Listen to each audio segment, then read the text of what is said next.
Pets and Perjury. A Pawpaw's Pet Bakery. Cozy Mystery. Book 2. Written and narrated by Lena Turner. Chapter 1. Thank you for stopping in Pawpaw's.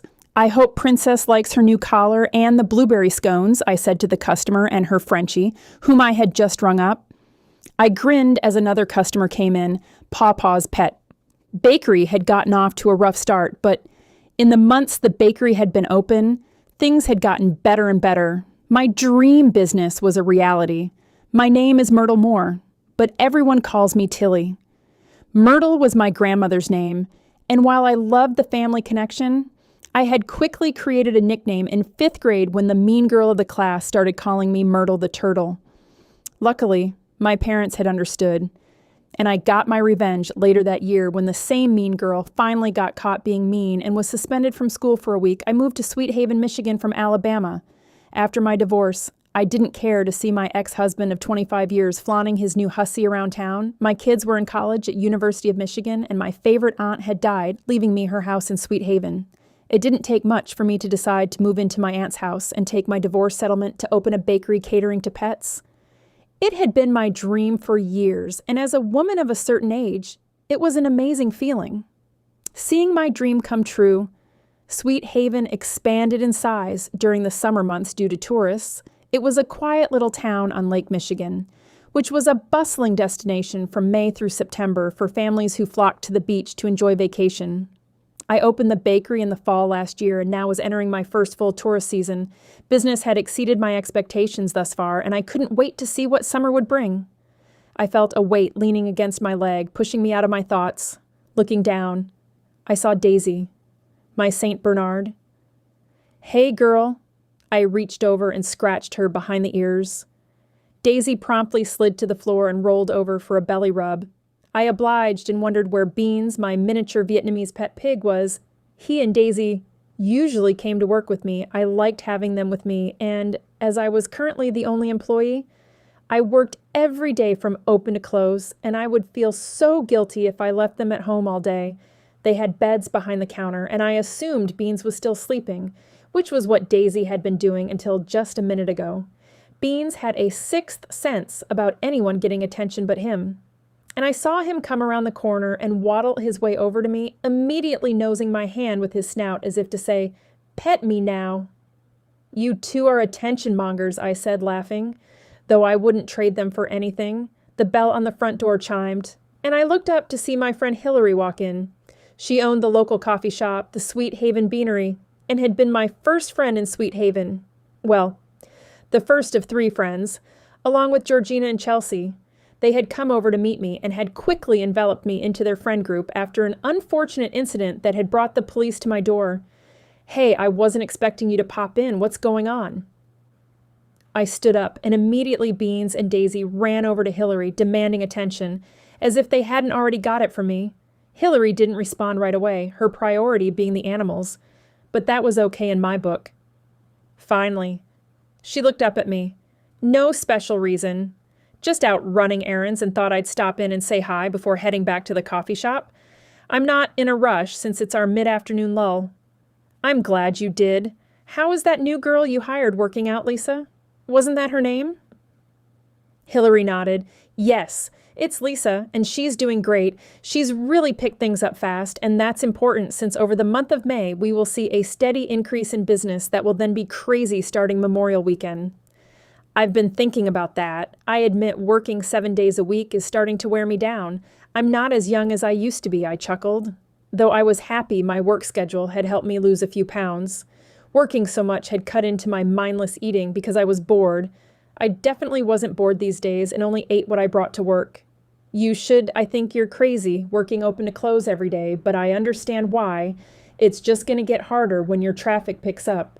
You need to hire someone for a few days a week to help you during your busy time of day, but also allow you a day off once in a while, or at least to leave earlier or come in later. Besides, what happens if you get sick or something?" "I've thought about that. I need to have a backup plan."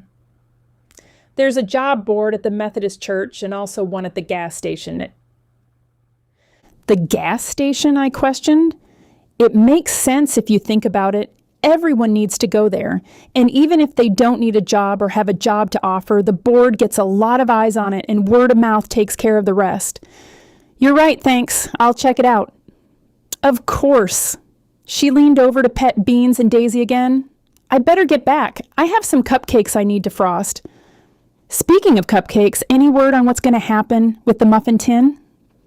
The muffin tin was a bakery that had been closed since last fall. I heard someone bought it, but that's just gossip. I hope that gossip is true. Me too, I'd like to get back to just making scones, biscotti, and dessert bars. I've just felt guilty since the place closed, and there is nowhere in town to get a good muffin or cupcake.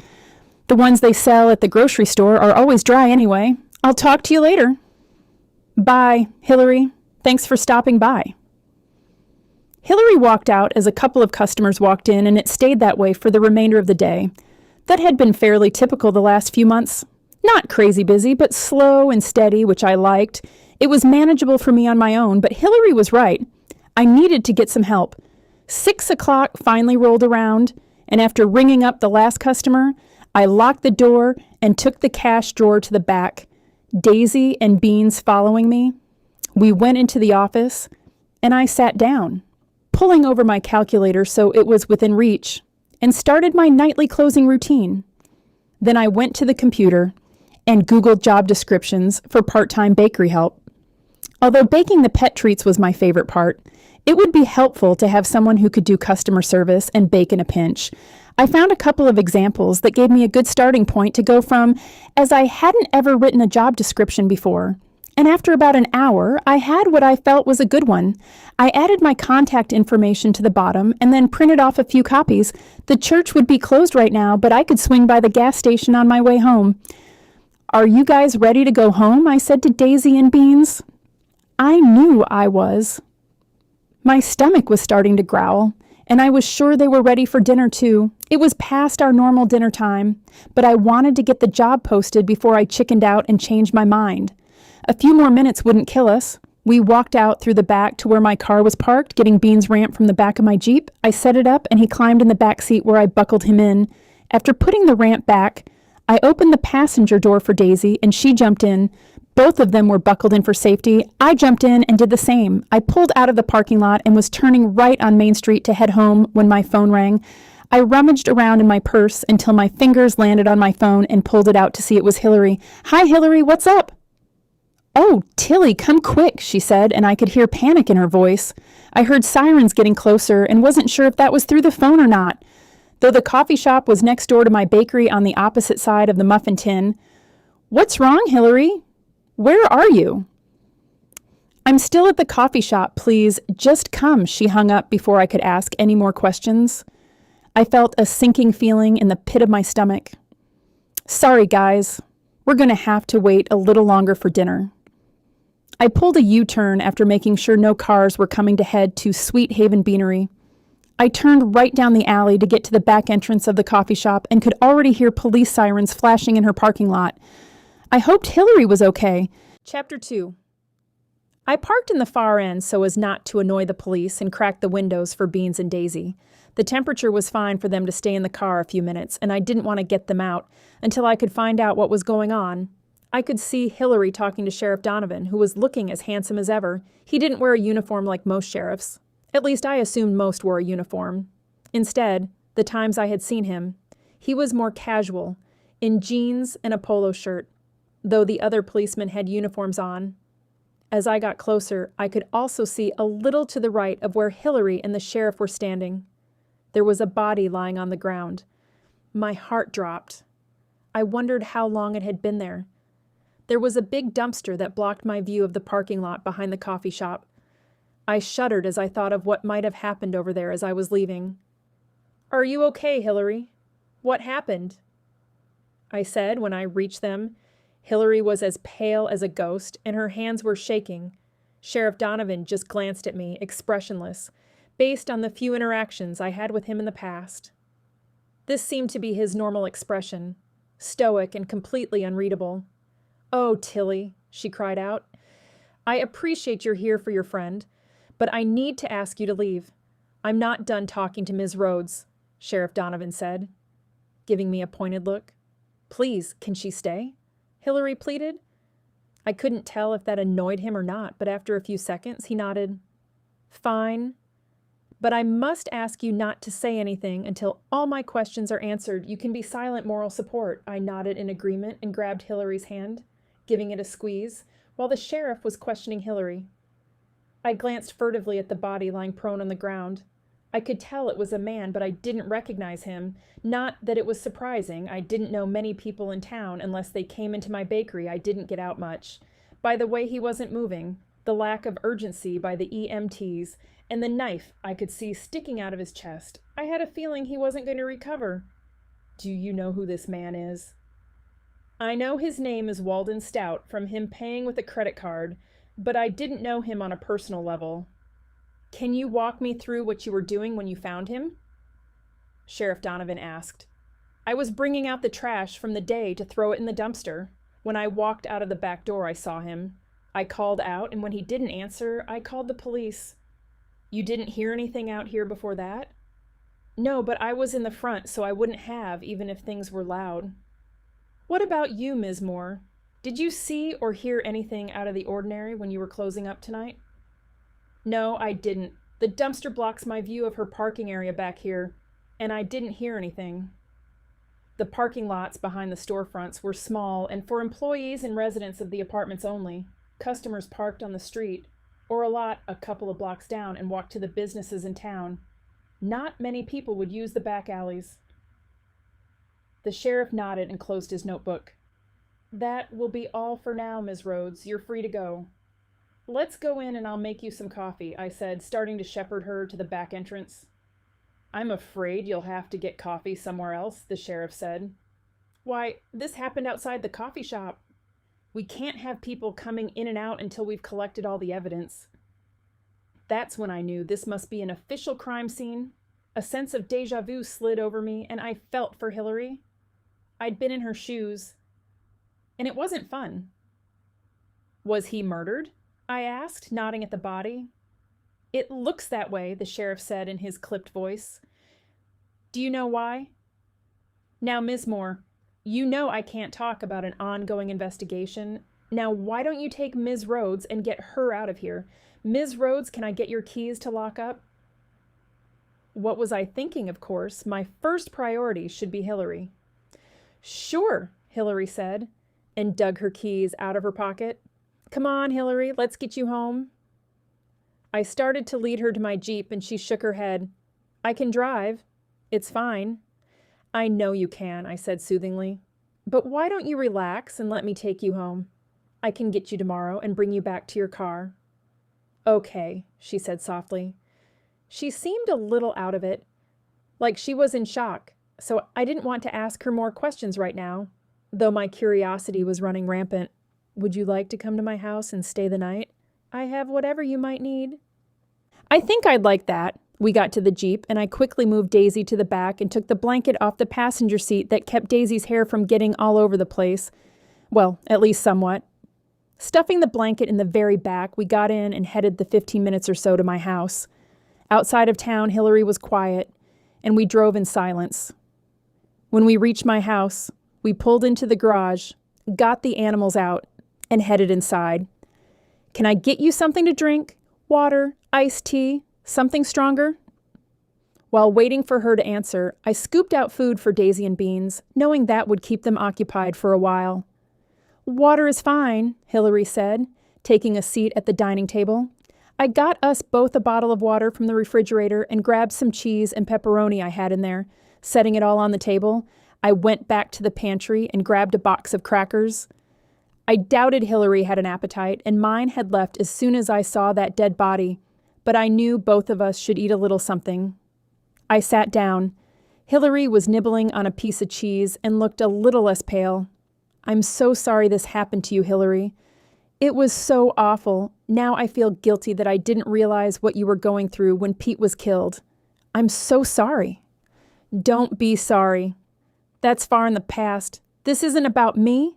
It's about you. So you knew the person who was, lying in the parking lot? I don't know why I was hesitant to say killed or dead. I guess I didn't want to make it more harsh sounding for Hilary. Just from him coming in to buy coffee the last 2 weeks, he was a nice guy and complimented my coffee. I don't think I'll ever forget the image of walking out to throw garbage in the dumpster and finding him just lying there. I knew he was dead right away. He was so pale and lifeless, she said and sobbed a little. I know, it's horrible. But as time goes on, you will forget. I was trying to be soothing and not tell her that I sometimes still shuddered with memories of finding a dead body myself. I wouldn't wish it on anyone. I hope so. I think I'd like to go to bed now, if you don't mind. No, of course not, even though it was barely 8 p.m. She had been traumatized. Sleep was a good healer. I showed her the guest room and got her some pajamas and a new toothbrush from the stash I kept for guests. Not that I had had any since living here besides visits from my kids, who were a little less than 3 hours away. Their tuition was completely paid for by the same aunt who'd left me this house. Aunt Flora had been a U of M alum, and not having any kids of her own, had told my kids she would pay full tuition if they went there, or she would give them a small lump sum amount if they went to any other school. My ex-husband was livid when he found out that their college money had that stipulation. But I understood why Aunt Flora did it. She had been after me to come live in Michigan for years, and it was a way to entice the kids to be closer. Plus, it was her money. And she didn't owe our kids anything, so I had told them to make the choice they wanted and be grateful for any help. They had both chosen Michigan, as both my kids had good heads on their shoulders and wanted to get out of school without debt. Unfortunately, my aunt had died during my son's freshman year, so she hadn't had much time to spend with them. Just holler if you need anything, Hilary, I said, and pulled the door to. I let Daisy and Beans out, and while they moseyed around the backyard doing their thing, I went to get my laptop. I let them back in. We went to the living room, and I sat on the couch. It didn't take long before they were on the couch, too, on either side of me. I opened my laptop, balancing it on my knees, and I heard a soft snore. I looked over at Beans. I would kill to fall asleep that fast. What was the name Hilary had said? I racked my brain for a second until I remembered and typed Walden Stout. In the search bar, the first thing that popped up was a website for Superior Legal. When I clicked on the About page, a picture of Walden Stout came up. Walden Stout is an attorney who specializes in criminal defense law. He earned his undergraduate degree from the University of Michigan and his law degree from Cooley Law before making his home in Clearwater, Michigan, offering compassionate, personalized service. Call Walden Stout today for a free consultation. How did Walden Stout, criminal defense attorney, end up dead behind Hilary's coffee shop? Chapter 3. I dropped Hilary at her house on my way to the bakery the next morning. We'd decided that I would take her to get her car after work. Hilary told me she didn't need to go anywhere and wanted to be home by herself. I could totally understand that.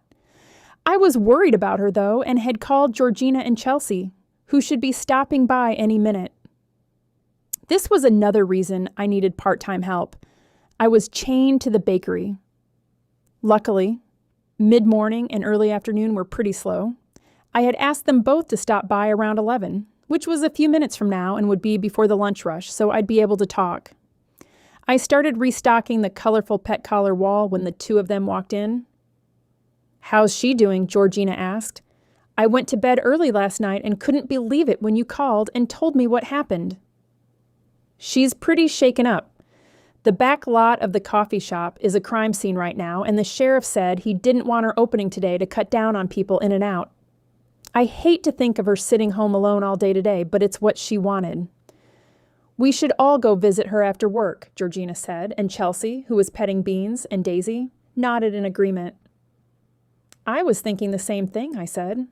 "I'm supposed to take her to her car after work so we could all hang out first. It's scary thinking about someone being murdered next door, especially so soon after." Georgina trailed off, and I knew what she meant. It wasn't that long ago another dead body had been discovered in Sweet Haven. "I'm sure Sheriff Donovan will find out who did it," Chelsea said. "It's bad the coffee shop isn't open. That would be a good distraction for her." "I don't know. That's the scene of the crime. Maybe it would be worse for her," Georgina said. "It might be at first. I know it was for me. But it's not like she's going to close the coffee shop permanently or move it. It will be something she has to deal with, as hard as it might be." I felt a little cold saying that, but I was trying to be pragmatic. I hadn't known Hilary long, but I knew she was a strong woman and would be able to handle what was happening. I agree with Tillie. Hilary needs to work.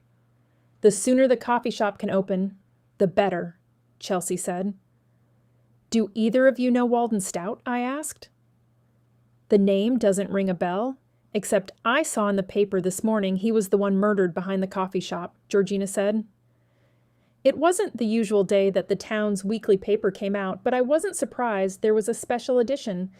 The paper's editor was quite tenacious when it came to publishing stories she felt the people of Sweet Haven needed to know. It actually said that? It called what happened a murder? Yep. I'm sure Harper was all over the sheriff the minute that came across the police scanner. She was just as bad when she ran the school paper, Chelsea said. Harper Clark was the editor of Sweet Haven's weekly paper. She was good at her job. Though, to be fair, in a small town like this, usually the biggest crime was high school kids taking a summer resident's big boat for a joyride. He was stabbed based on what I saw when I went to support Hilary. Georgina's and Chelsea's eyes grew wide. Way to bury the lead, Georgina said. I know, but I was thinking more about Hilary when you two first came in. I was pretty sure by the way he wasn't moving and the lack of urgency on the part of the EMTs that he was dead. I grimaced. Georgina shuddered. Did the papers say anything else? Are there any suspects? I asked. Not really. I'm sure the sheriff didn't say anything that could cause speculation, Georgina said. I wonder what a lawyer from Clearwater was doing here anyway, I said. That was in the paper, Chelsea said. Oh, I guess I didn't see it, Georgina said. I admit I didn't read the entire article. I was more worried about Hilary, too. I feel bad now. A man lost his life. Yes, but you didn't know that man. And while tragic, it makes sense that you would be more focused on your friend's well-being than a stranger, I said, not wanting Georgina to feel bad. I thought it pretty normal to be more worried about a friend than a stranger. Good point, she said. So what did the article say he was doing here? I asked, looking at Chelsea. It said he was here working on defending Theo Strauss in an embezzlement case. Who is Theo Strauss? I asked. Clearly you aren't an avid reader of the Sweet Haven paper, Georgina said. Honestly, as much as I would like to be more involved with what goes on in Sweet Haven and keep up with the news, I just haven't had time. Theo Strauss is the accountant for the town of Sweet Haven, and he's being accused of embezzlement, Georgina said. Another reason to make a case for hiring some help. I would never know what was going on if I didn't have time to do anything but work every day. I wonder why he didn't pick one of the two attorneys in town, I said. They might not have wanted to take his case. I could see how living in town and defending someone who allegedly stole from the town could be a bit dicey. Georgina had a point. I had been in Sweet Haven long enough to know how tight-knit the locals were, so I could imagine that this Theo Strauss was persona non grata right now. I also knew that in a small town, you would be often presumed guilty from the onset. Do either of you know this guy? I asked. Chelsea shook her head. Not personally, no, but Georgina said yes. He comes in to buy flowers for his mom quite often. He's probably in his mid-40s. I know he has kids and is divorced, but I'm not really sure of their ages. He always seems really nice when he comes in, but I don't know him outside of that. Georgina owned Blooms and Blossoms, the town's flower shop. Knowing he was a sweet enough son to buy his mother flowers didn't give a lot of insight into whether he was guilty or not. Do you think someone could have been mad enough that Walden was defending Theo that they would kill him? Chelsea asked. You would think it would be more likely that someone would kill Theo, not his attorney, Georgina said. While I do agree with that, it could also be misplaced anger, I said. What was this guy's reputation around town before the embezzlement charge? It was good as far as I know. He's been the town accountant for over 10 years. He has more longevity in the town's positions than the mayor, considering we've had 3 new ones over the last 10 years. I doubt this current one will be elected to a new term either, Georgina said. I had heard grumblings about the current mayor over the last few months as he was halfway through his term and had failed to live up to his campaign promises, but that didn't have anything to do with the topic at hand. As much as I'd like to stay here and chat, I need to get back to work, Chelsea said. Same. Plus, it looks like you're going to have a couple of customers soon, Georgina added, nodding toward the front of the bakery where two women were looking at the window display and pointing with smiles on their faces. I felt a sense of pride that the cute window display I had put up this morning, featuring a stuffed dog and a stuffed cat pretending to eat miniature cupcakes, was attracting some attention. Are we all in agreement that the plan will be to meet at Hilary's at 6:30? Whether she wants company or not, I asked. I think that's a good plan.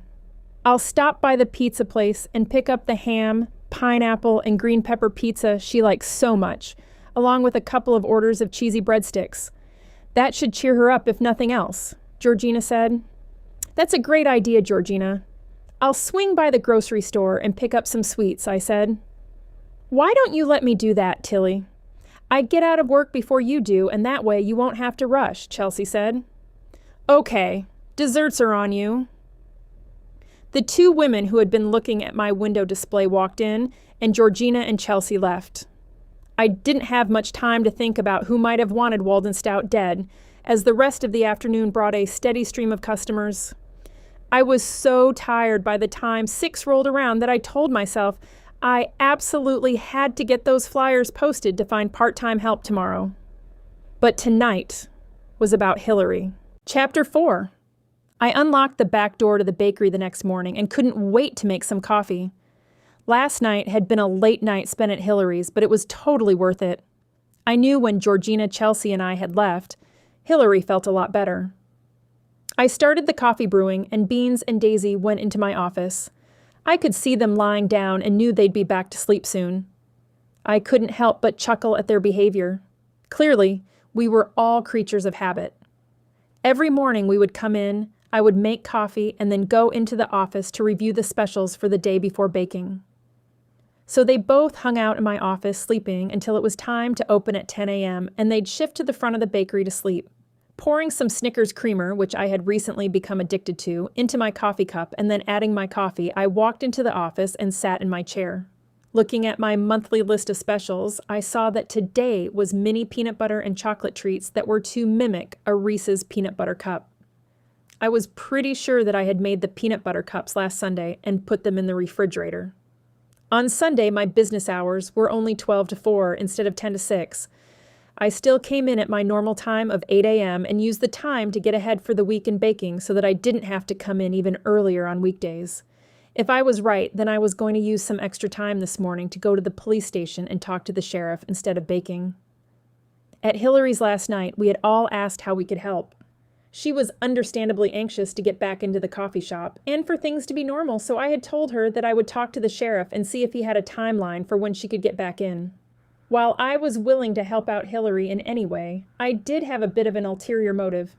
Maybe if I played my cards right, I could get the sheriff to open up a little about what had happened to Walden Stout. I pushed myself out of my chair and, grabbing my cup of coffee, went to look in the refrigerator. Sure enough, I was right and had made these on Sunday.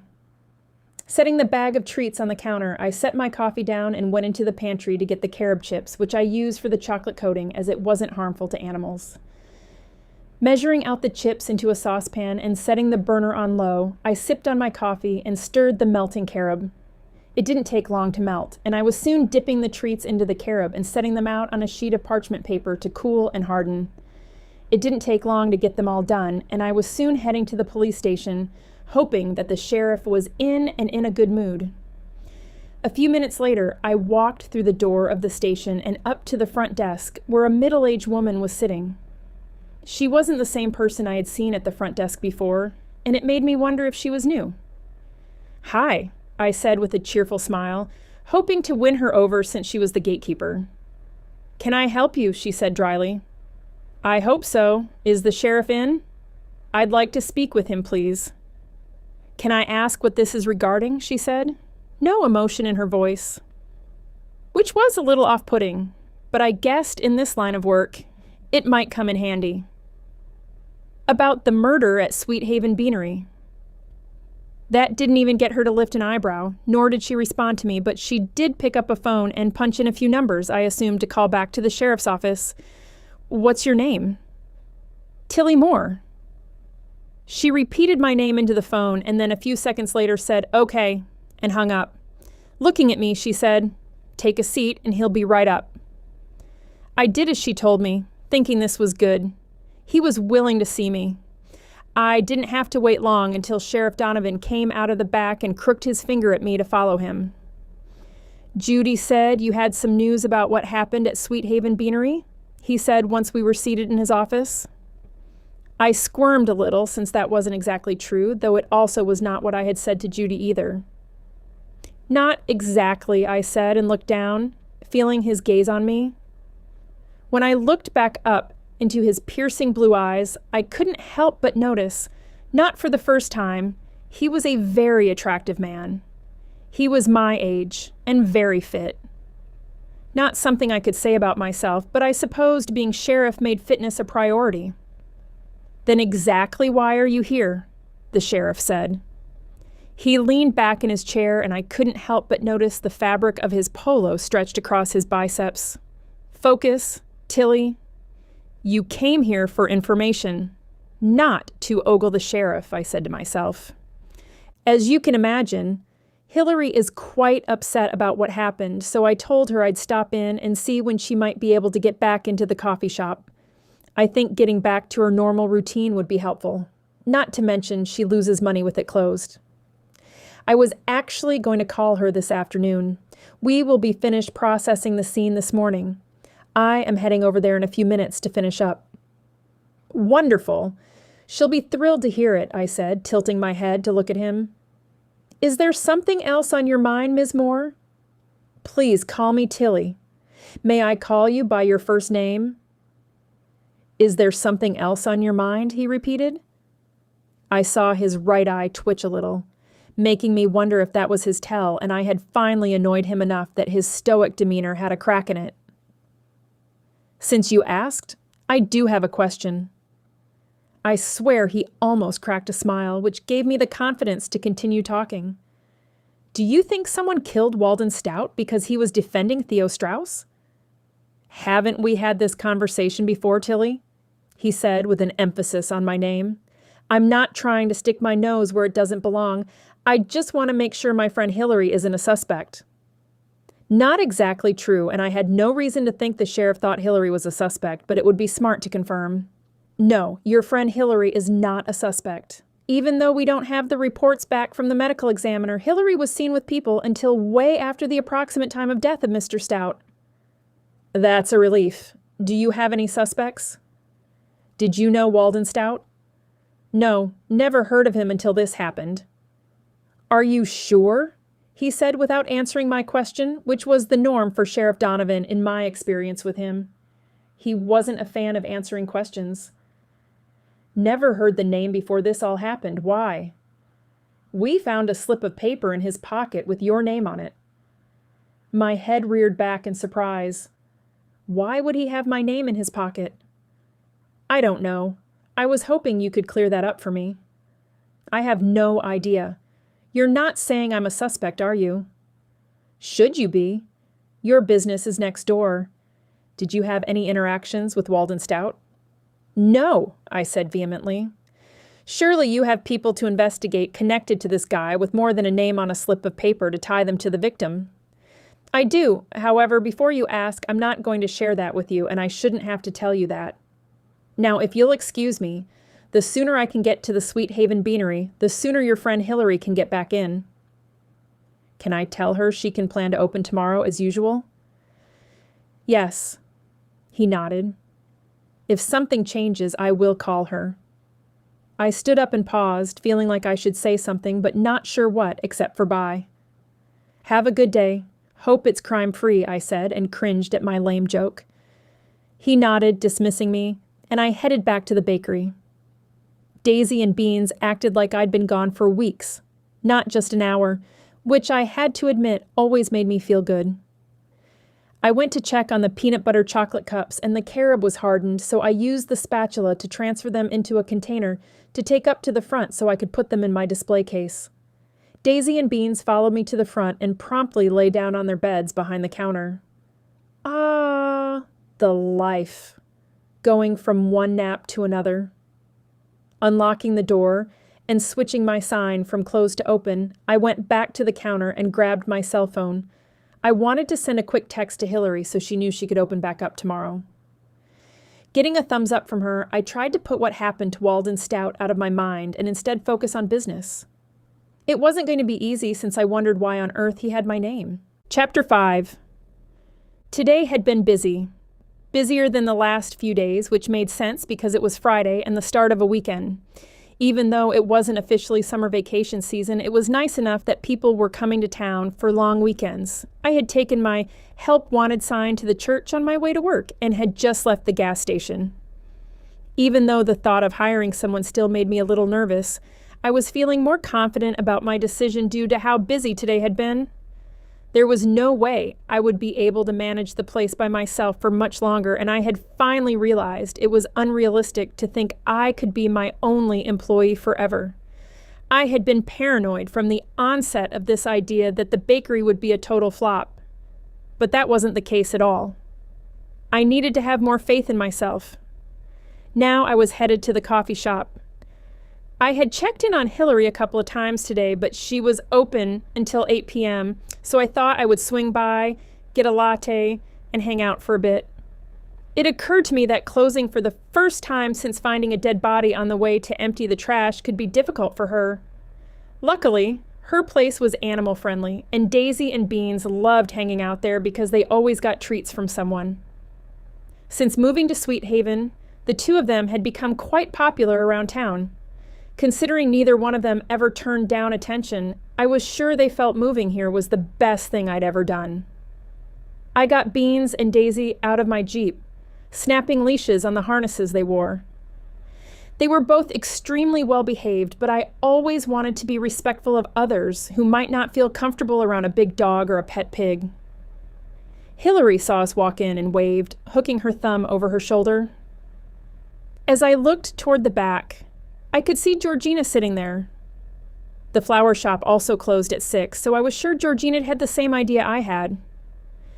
Making my way to the back, I slid into my chair and Georgina looked up from the book she was reading.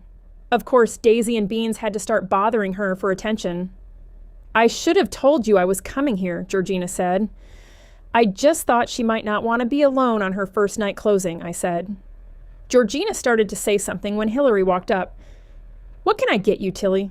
she asked. "Can I get an iced creme brulee latte?" "Of course, anything to snack on." Sweet Haven Beanery didn't have a full kitchen, but they did have some pastries in the morning and snacks like hummus and pretzel thins and Hilary's version of a bento box for the afternoon and early evening. I was hungry. I had given Daisy and Beans a little bit of food before we left so they wouldn't starve, but I had forgotten to do that for myself. "Do you have any cheese and crackers left?" This late in the day, the snack stuff was often gone. Hilary preferred to run out rather than have too much since coffee drinks were her main focus. "I'm pretty sure I have at least one left." "Then I'll have that. If you're out, then whatever you have left is fine." "Okay, I'll be right back." "Down, Daisy," I said as I looked over to see her trying to climb into Georgina's lap. To her credit, Georgina was just laughing hysterically, which encouraged Daisy more. Finally, Daisy settled down and lay under the table as much as she could fit. Beans was already doing the same and napping by the time Hilary got back with my coffee and snacks. "It was the last cheese and crackers, and it's your favorite jalapeno cheese, so I also brought you a water," she said. My mouth started salivating. Jalapeno cheese was my favorite, but it was spicy. "Thanks, Hilary. How has business been today?" "Busy," she said, taking a seat next to me. "Surprisingly, it's mostly been business as usual. I thought more people might stop in to ask questions about what happened, but they haven't. Though there has been a lot of gossip I've overheard about why someone would kill Walden Stout." "Any good theories?" I asked and took a sip of my iced coffee.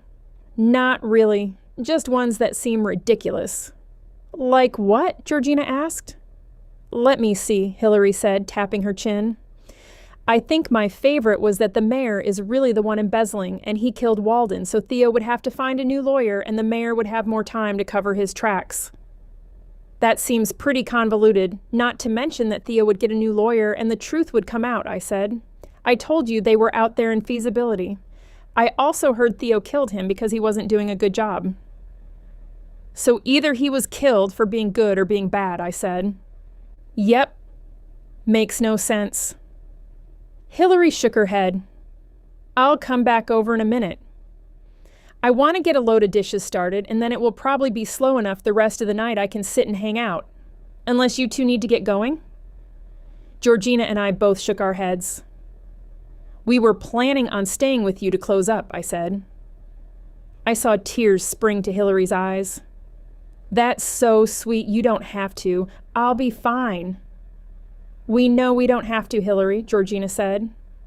We want to, I added. Thanks, guys, she said, and walked away. Can you believe that someone thinks the mayor is behind this? Georgina said. I know he's not well liked, but that does seem a little far-fetched. You know what they say. Most murders are committed by people who love the victim. Maybe he had a ticked-off ex? Could be, Georgina shrugged. I wonder if he was married, I said, and grabbed my phone to Google him. Why does it matter? No reason. I'm just curious, I guess. You want to solve this, don't you? You want to figure out who killed Walden, Georgina said, her eyes widening at the realization. Well, there's a reason for that, I said, and told her what the sheriff told me. What? He had a piece of paper in his pocket with your name on it? I nodded. See, now you know why I'm curious. I do, but still I wouldn't want to involve myself in anything that could become dangerous. Oh, I'm not going to put myself in danger. My curiosity doesn't go that far. At least I unintentionally didn't go looking.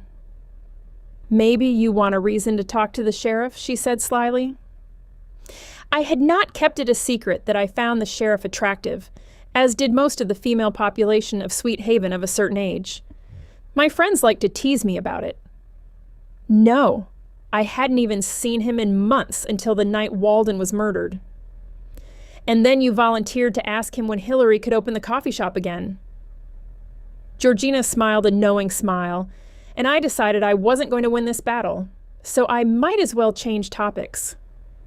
Hilary, you said Walden had been in the coffee shop the day he died?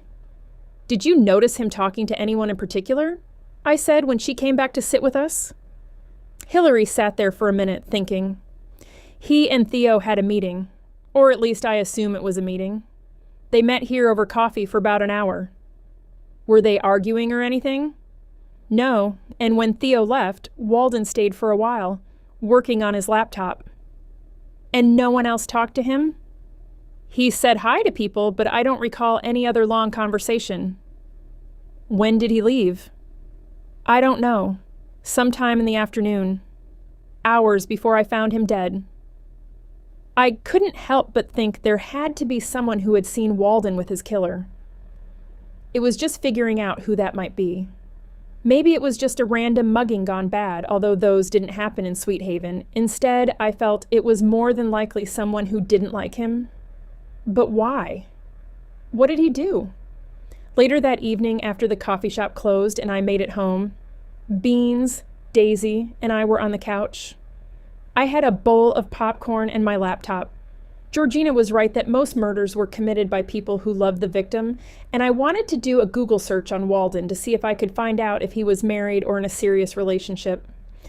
I had started to look when I was with Georgina, but then she started giving me a hard time about the sheriff, and I had stopped. I looked on all the usual social media sites and saw he was a fan of selfies, but it was either him alone or with a group of the same 3 guys. No women. So either he was super private about his love life, or the poor guy had quite the dry spell. Though maybe he had a bad breakup and scrubbed his social media clean of any pictures of the woman. I personally didn't have that kind of time, but I read in my trashy magazines that stars did it all the time. though they probably had an assistant do it and didn't actually do it themselves. I closed my laptop and switched it with the bowl of popcorn that was now sitting on my lap. As I munched on popcorn, my favorite go-to dinner, I couldn't help but wonder about this Theo Strauss and his alleged embezzlement. Was this case what had gotten Walden killed? Or was it something else Walden was involved with? Chapter 6. The weekend passed uneventfully. The bakery had been exceptionally busy, and even though I had come in early to prep for the week on Sunday, I had decided it wasn't enough. I had run out of quite a few items by mid-Sunday. That was why today, when I normally came in at 8 in the morning on a Monday, I was here at 7. It wasn't that much earlier, but it had been hard to wake up this morning. I was waiting for the coffee to brew, and Daisy and Beans were already back to sleep in the office. One thing I was excited about today was that I already had an interview set up for the part-time position I'd advertised. Her name was Missy Sterling, and she had stopped in on Saturday. I was too busy to talk to her then, but she said she could meet me this morning before I opened. I was expecting her at 8:30, which would give me time to get the vanilla cupcakes I wanted to make mixed up and in the oven. They could cool while I talked to Missy, and then I would still have time to frost them before I opened. 30 minutes later, I pulled the cupcakes from the oven just as I heard a knocking on the front door. That must be Missy. Looking up at the clock, I saw she was 5 minutes early. Setting the trays of cupcakes on the cooling rack, I went to the front to let her in. Sorry about that. You knocked just as I was taking something out of the oven, I said, letting in the tall blonde woman. She looked to be middle-aged like me, with ice blonde hair. It almost looked white, but it wasn't. I didn't think I'd ever seen that shade of blonde before. That's okay. I'm early. I have a thing about being early. My mom was chronically late, and it drove me crazy as a kid, so once I was able to drive, I tried to be early. I'd rather wait than be late. That was a good trait in a potential employee, I couldn't help but think. Follow me to the back. Can I get you some coffee? I have Snickers creamer and regular half and half. Coffee would be great, but I'm not so sure about the Snickers creamer. I know it sounds odd. I thought so too, but my daughter had me try it when she was home from college over the holidays, and it's really good. Then I'll try it. Go ahead and have a seat at that small table, and I'll get our coffees. It didn't take long for the Keurig to make 2 cups of coffee, which I doctored with creamer, and set down on the table before taking a seat across from her. You're right. This is good. I'm glad you like it. Now tell me what makes you think you would want to work at a pet bakery. I love pets and I love to bake. I know the job description was more of a front-of-the-house position, and I am good with people. Plus, I've found pet owners are usually nice people. Missy and I spent the next 30 minutes chatting, and I really had a good feeling about her. I was still a little nervous about the expense of hiring someone, but I needed the help. Thank you for your time, Missy said, as we concluded our conversation and stood up. When can you start? I blurted out. I knew I should probably check references or something, but I had a good feeling about her. Really? Really, I'm new at this. Hiring someone, I mean, but I get a good feeling from you, so I don't see the point of looking any further. Then I can start now if you want me to. I don't have any plans today. Perfect. Do you want to help me frost some cupcakes and then I can show you the opening routine? We walked into the office so I could show her the inventory list and we could start filling the front display case. I had my first employee. It was both nerve-wracking and exciting. The day flew by. I never realized how fun it would be to have someone to talk to at work, besides Daisy and Beans, that is. As I showed her things, she even had some really good ideas on different ways to display the non-edible products. I sent her home at 3, working the last few hours by myself. I didn't want to work her too hard on her first day and scare her off. I wanted her to come back. I dropped Beans and Daisy off at home, and now I was headed out on what could be a mistake. I had looked up the address of Theo Strauss and was going to pay him a visit. It's crazy how easy it was these days to find out someone's personal information. Scary, really. I knew if Sheriff Donovan found out what I was doing, he wouldn't be too pleased, but I wasn't going to worry about that now. Besides, Theo might not even be willing to talk to me, and if he wasn't, the sheriff might not find out. That's why I was going to his house unannounced. I was a little bit nervous, but he lived in town, and until these recent allegations, he had been a pillar of the community. At least from my research. I reached his house and didn't pull into the driveway, instead parking on the street. I hadn't been down this street before, and the houses were cute. Not very big, more like cottages in a variety of colors. Theo's was a bright yellow. I got out of my car and took a deep breath before walking up the path to his door and knocking. I heard someone moving around inside and footsteps approaching the door. It opened, and standing in front of me was a distinguished-looking gentleman who matched the pictures I had seen online. "Can I help you?" he said, looking at me a little confused. "Sorry to drop by unannounced. My name is Tillie Moore, and I was wondering if I could ask you a few questions." "Oh?" "I wanted to ask you about Walden Stout." "Are you a reporter?" he said suspiciously, taking a step back like he was going to close the door any minute. "No. I own Pawpaw's Pet Bakery in town." "I'm not sure I know what you want with me. I don't own any pets, and what does that have to do with Walden Stout?" "I'm not here about the bakery. This will probably seem odd, and again, I'm sorry for bothering you," I babbled, and his look of confusion deepened. "Walden was killed behind my friend's coffee shop next door." That wasn't a very good explanation, but I didn't think telling him I was nosy and wanted to figure out who killed Walden would go over any better. "I don't know what you want me to say." "And he had my name on a slip of paper in his pocket, and I don't know why." "I didn't know him," I said, interrupting him. That got his attention. "You say he had your name in his pocket?" I nodded. "Yes, and I have no idea why." "I'm sorry, but I don't know either. Now, if you'll excuse me," he said, and shut the door, leaving me standing on his porch, thinking he was hiding something. Chapter 7. "Are you sure you'll be fine?" I said to Missy as I stood with my hand on the front door of the bakery, ready to push it open and leave. Missy was catching on quicker than I could have imagined, although to be fair, the job wasn't that hard. It was simply the learning curve around knowing the product and the cash register, both of which Missy had picked up like she'd been doing it forever. Still, I hesitated to just leave her. The last thing I wanted was for her to feel uncomfortable, especially if it made her think this wasn't the job for her.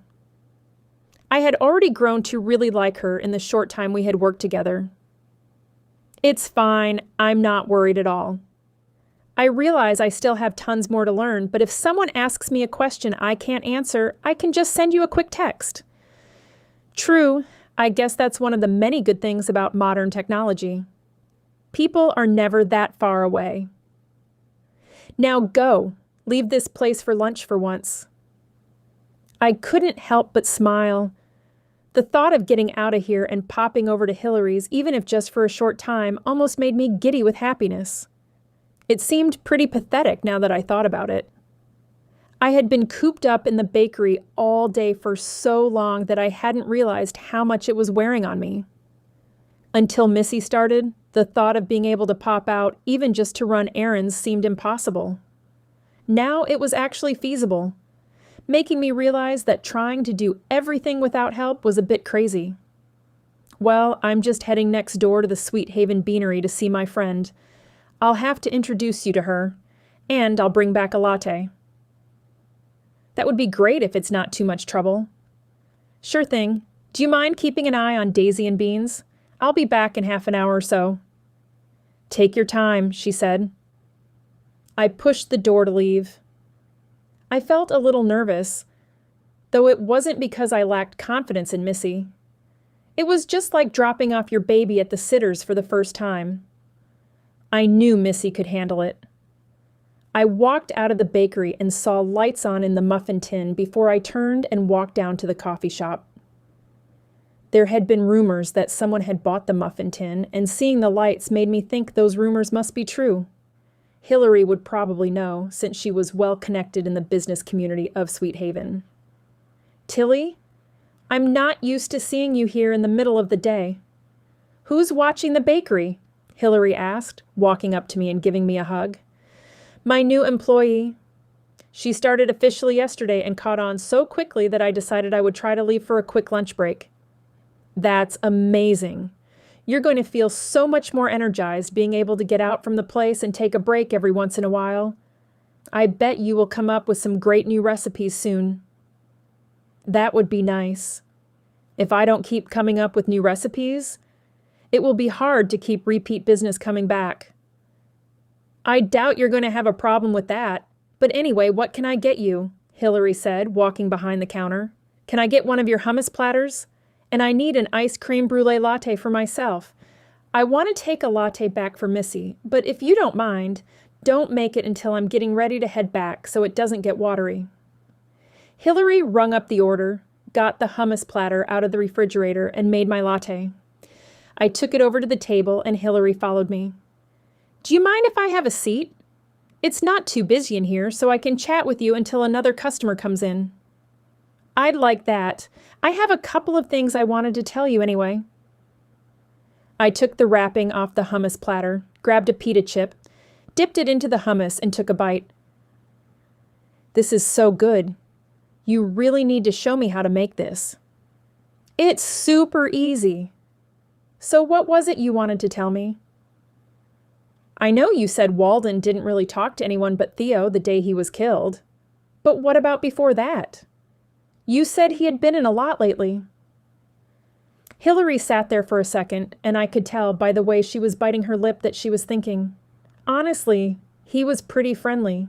He had been in the 2 days prior as well, and a few days the week before. He and Theo met here a lot. I knew he was staying at a hotel in town because he admitted that the coffee there wasn't much good, and that's why he came in the mornings and early afternoons. He seemed quite charismatic, chatting with everyone, but not really about anything, if that makes any sense. It did. I knew the type.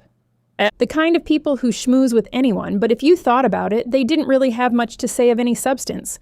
Yet they had the knack of making you feel like they really cared to talk to you. Why do you ask? I talked to the sheriff a couple of days ago about you getting back into the coffee shop. He told me that there was a slip of paper with my name on it in Walden's pocket. Hilary's eyes widened. Why didn't you say something before this? I didn't want to worry you. You had enough on your plate. When I had told Georgina, we had both agreed to let a few more days pass before telling Hilary, as she was shaken enough as it was. You didn't have to do that. You don't have to protect me now. I never heard of the man before this happened. Why would he have my name in his pocket? I thought maybe if you noticed anything, it might shed some light on this, I said, though it did seem like a real haystack at this point. I don't, but he didn't seem to have any deep conversations with anyone besides Theo, just friendly chatter.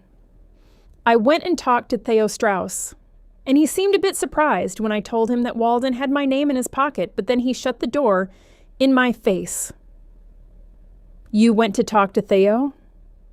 You know the sheriff is not going to be thrilled about you trying to investigate on your own?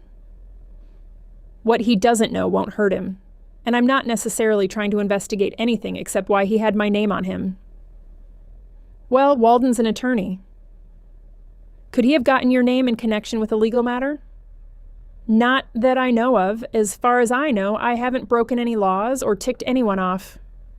True, that is mysterious, but I honestly don't know. I'm sure if you leave it up to the sheriff, he will figure it out. She was probably right, but I didn't really like the idea of just sitting around waiting. It bothered me that someone who had been murdered was now in some way associated with me.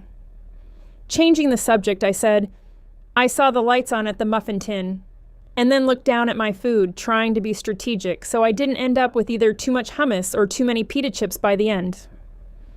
Yep, someone by the name of Tina Gonzalez bought it from Paul's estate.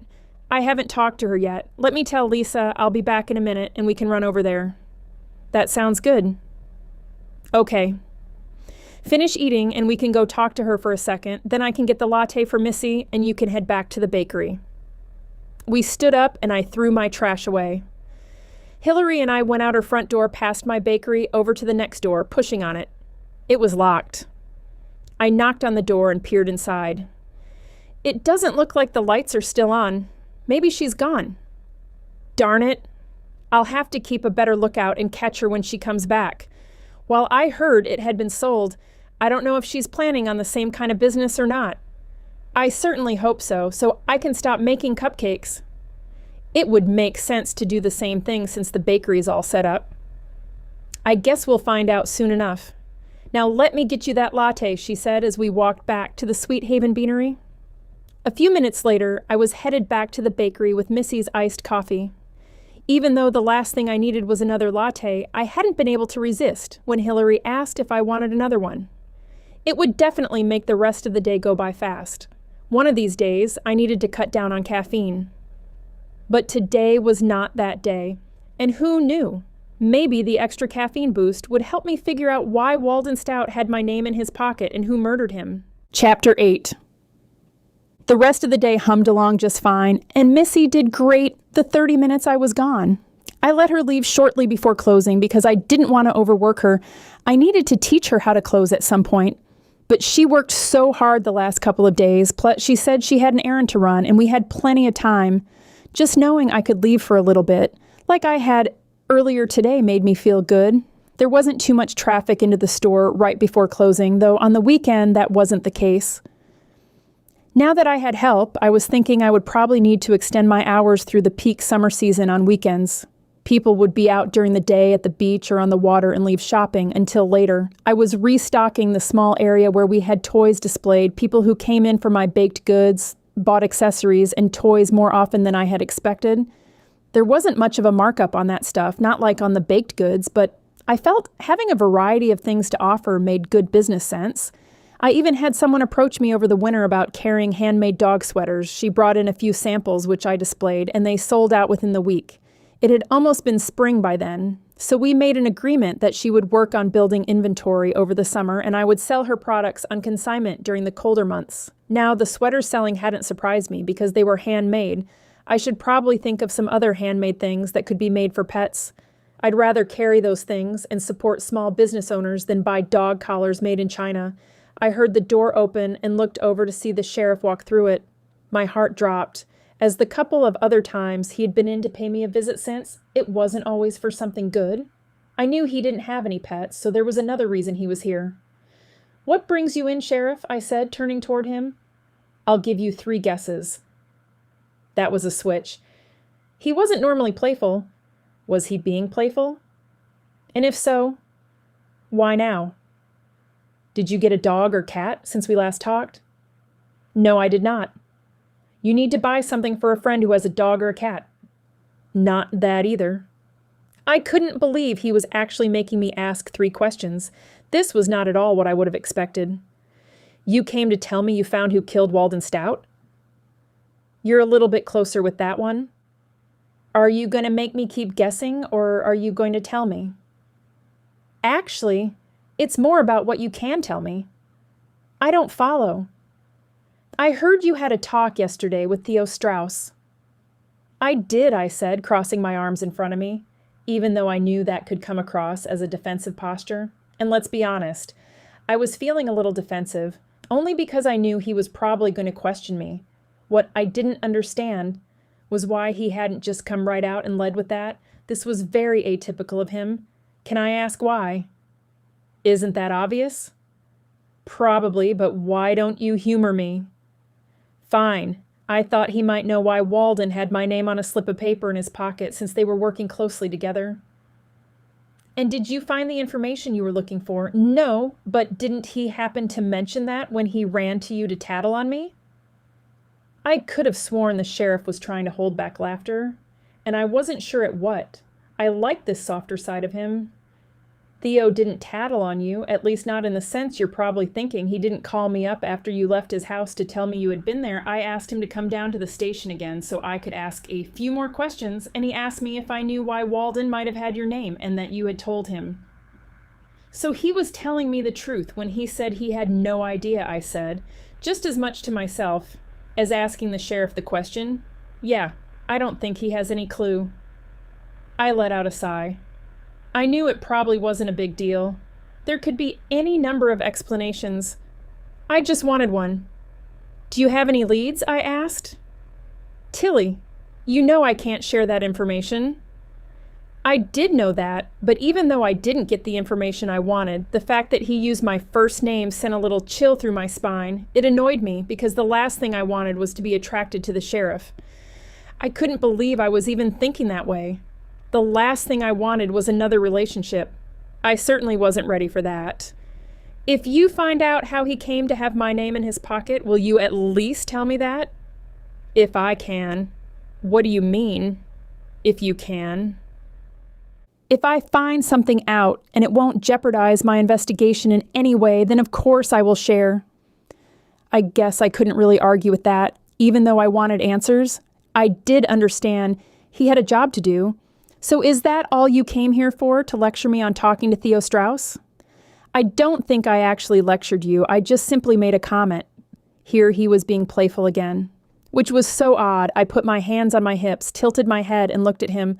Who are you, and what have you done with the sheriff? This time he laughed. What are you talking about? I don't know. You're just being different. He raised his right eyebrow. Is that bad? No, I guess I'm just surprised you went out of your way to stop by to say something when it doesn't seem like you are that upset that I talked to Theo Strauss. Well, I've started to learn by now that you don't really listen when I lecture. Besides, Theo wasn't really bothered by you stopping by to talk to him, so I'm not going to let it bother me right now, but that doesn't mean I want you to keep sticking your nose in business where it doesn't belong. I held my hands up. Fair enough. I was a little surprised Theo hadn't complained to the sheriff considering how our last conversation went. Does that mean you'll leave the investigating to me? It's never been my intent to investigate anything. I can't help it when things happen, and I get involved. You just seem to be a magnet for trouble. Now it was my turn to laugh. I haven't heard that one before. Normally, I think people would say I'm more boring than anything else. Boring, really? That's definitely not something I would label you as. This conversation was going in a far different direction than I expected, and I had to say I kind of liked it, even if I didn't quite understand it. Well, trust me, my ex-husband would definitely say I was boring otherwise. Why would he have traded me in for a younger model? I immediately felt horrified I had said that to him. It's not like we were friends having a conversation. The last thing I wanted was to spread around how my husband had left me, especially to him. I think that says a lot more about him than it does about you. Well, I appreciate it. In any case, it's all water under the bridge now. It really was. I had been so busy since opening the bakery that I had hardly thought about my ex at all, and when I did, it wasn't with the anger I had when I left Alabama. Rather, when the kids mentioned him every once in a while, I didn't have any reaction at all. I was indifferent, which I believed was the textbook definition of the opposite of love. Well, I should get going and let you close up, Sheriff Donovan said. Thanks for stopping in, I said. He gave me a grin, probably thinking that was an odd thing for me to say since it was not like this was some social visit. Or was it? It definitely hadn't been like some of his other visits. The sheriff opened the door, but before walking through it, he turned back and looked at me. It's Ben. What? I said, not sure what he was talking about. My first name, it's Ben. Have a nice night, Tillie, he said, and with that, he was gone. It was time to close. So I locked the door behind him and just stood there for a second. Had I just had that conversation with the sheriff? Or should I say Ben? I couldn't wait to tell the ladies about this and have them help me figure out what it meant. At least it was taking my mind off Walden Stout. Chapter 9. Unbelievable, I muttered to myself as I dumped the third batch of a new flavor of dog treats in the trash. Is something wrong? Missy asked, walking into the back. In time to witness my mini meltdown, she walked over to what we referred to as the backstock refrigerator, where we kept all ready-made items ready to go out into the cases on the sales floor. As I watched her get out a tray of peanut butter and banana pupcakes, I couldn't help but think at least those were consistently hot sellers. When I had started the bakery, one of the things that was important to me was constantly coming up with new items. That was my favorite part of the business, the baking. Not that I minded working with customers, especially when they brought in their animals. But I specifically enjoyed being creative and putting together ingredients that would make a tasty treat for an animal. One of the drawbacks about baking for animals was that you couldn't get a straight answer from them if they liked the treat or not, or how to tweak it to make it better. Or maybe I just had bad taste testers since they scarfed down everything I gave them. The treat I was working on was a blueberry-flavored dog bone, and I wasn't as worried about the taste as the consistency. Yeah, I'm having a hard time getting these to come out hard enough, and I feel if I scale back any more on the blueberry, there won't be enough flavor to call them blueberry dog treats. The batch before this, I added too much cornstarch, and they were way too hard anyway. How are things up front? I appreciate you giving me time to experiment. If it wasn't for you, I'd be even more frustrated that this new recipe is turning out to be an epic fail. I'm sure you'll get it figured out. People seem to love everything they buy. To answer your question, it's been pretty steady. At least something's going right today. I knew I sounded just a little defeatist, but it always frustrated me when I couldn't get a recipe just right. I'm sorry, I shouldn't be such a negative Nellie. No need to apologize. I get it. Why don't you go ahead and go home? I've got things handled here, and maybe if you're at home, you can relax and the right ingredient to solve your problem will come to you. I don't know. I hate to leave you all alone. Trust me, I'll be fine. Getting a change of scenery will probably do you good. I couldn't deny that working in my kitchen at home did sound appealing. Not that I didn't love my setup here at the bakery. I did. I had worked really hard to get it exactly how I wanted it, but there was something to be said for being at home. It was just a little more cozy, and maybe Missy was right. It would be more conducive to my creativity. And my creativity certainly needed help right now. Well, if you're sure, then I think I'm going to take you up on it. Just make sure you don't hesitate to call or text me if anything comes up. I can always be back here in 15 minutes. I'll be fine.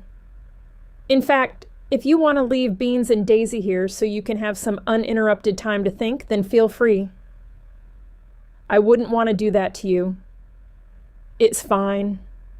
I wouldn't offer if I didn't want to. Daisy and Beans are a delight.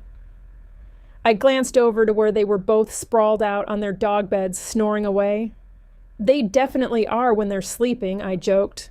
You've twisted my arm. I will leave the bakery and the animals in your care. A few minutes later, I was in my car, heading out of the parking lot, hoping that Beans and Daisy didn't end up driving Missy crazy. I had made her promise to call me if they were too much, and I would come get them. Driving down the alley, I turned left and then left again on Main Street. I needed to get a couple of things from the grocery store that I knew I was low on at home. I glanced over at the muffin tin, and I was pretty sure I had seen someone walk in the place, so I slowed down, checked for traffic, and pulled a U-turn.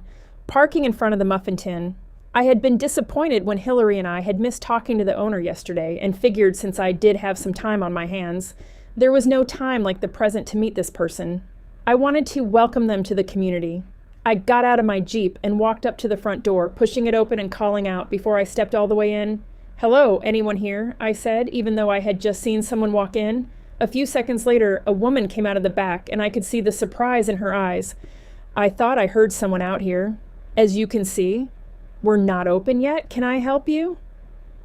"I'm sorry to bother you. My name's Tillie Moore, and I own Paw Paw's Pet Bakery next door. I was driving by and saw you walk in and thought I would stop and introduce myself." The woman crossed the room to stand in front of me. She looked to be mid-40s, with beautiful brown hair falling to her shoulders in a straight bob, a style that I envied but could never pull off with my curls. She held out her hand to shake mine. "I'm Tina Gonzalez. Nice to meet you. I've been meaning to get around to the local businesses and introduce myself, but things have just been crazy and I haven't had time." I completely get it. I opened my business last fall, and I remember thinking I was going to go crazy with all the things I needed to do to open. I've always wanted to open my own business, but I'll be honest. Now I'm beginning to wonder if I was crazy. I didn't really realize what I was getting myself into. If it's any consolation, I have come to find out that the feeling you're having is normal and doesn't exactly go away. At least it hasn't for me yet. Though I keep hoping. I tempered my comment with a smile, as I didn't want to scare her off from business ownership, as stressful as it could be at times. Creating something that you were selling and seeing people actually want, it was rewarding. I knew my emotions were often at war between fearful and confident. But the longer my business was open, The more my confidence grew.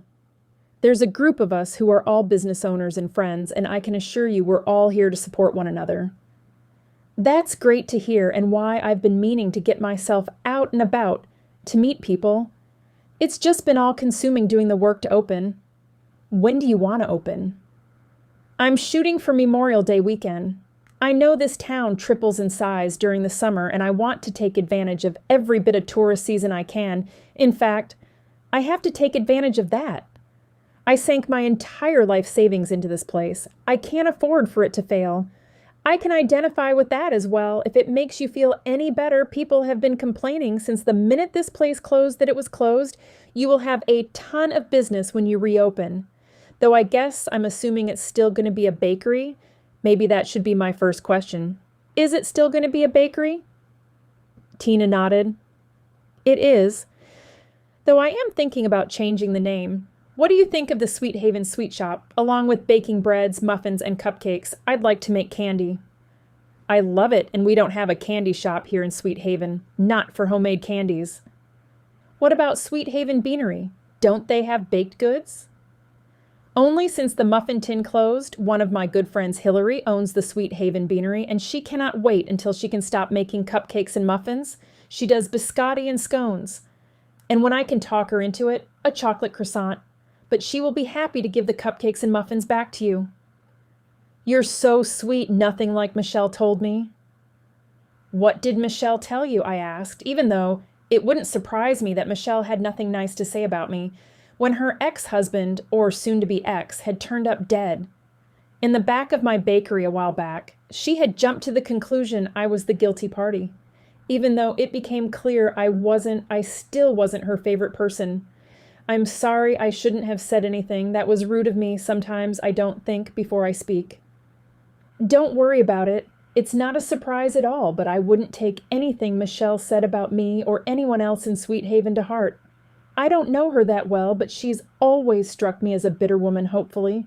She at least gave you a good deal on this place. What I did know about Michelle was that she was greedy. So I was sure she tried to fleece every penny she could out of the place. Trust me, I had to use every bit of negotiating skill I had, and some I didn't know I had. I almost couldn't afford it, and to be honest, I'm probably stretching myself too thin, but I'm counting on determination and luck to help me. You're going to be fine. This town needs what you have to offer, I said, wanting to reassure my new friend. I also wanted to ask her specifically what Michelle had said, but I figured that could wait until later.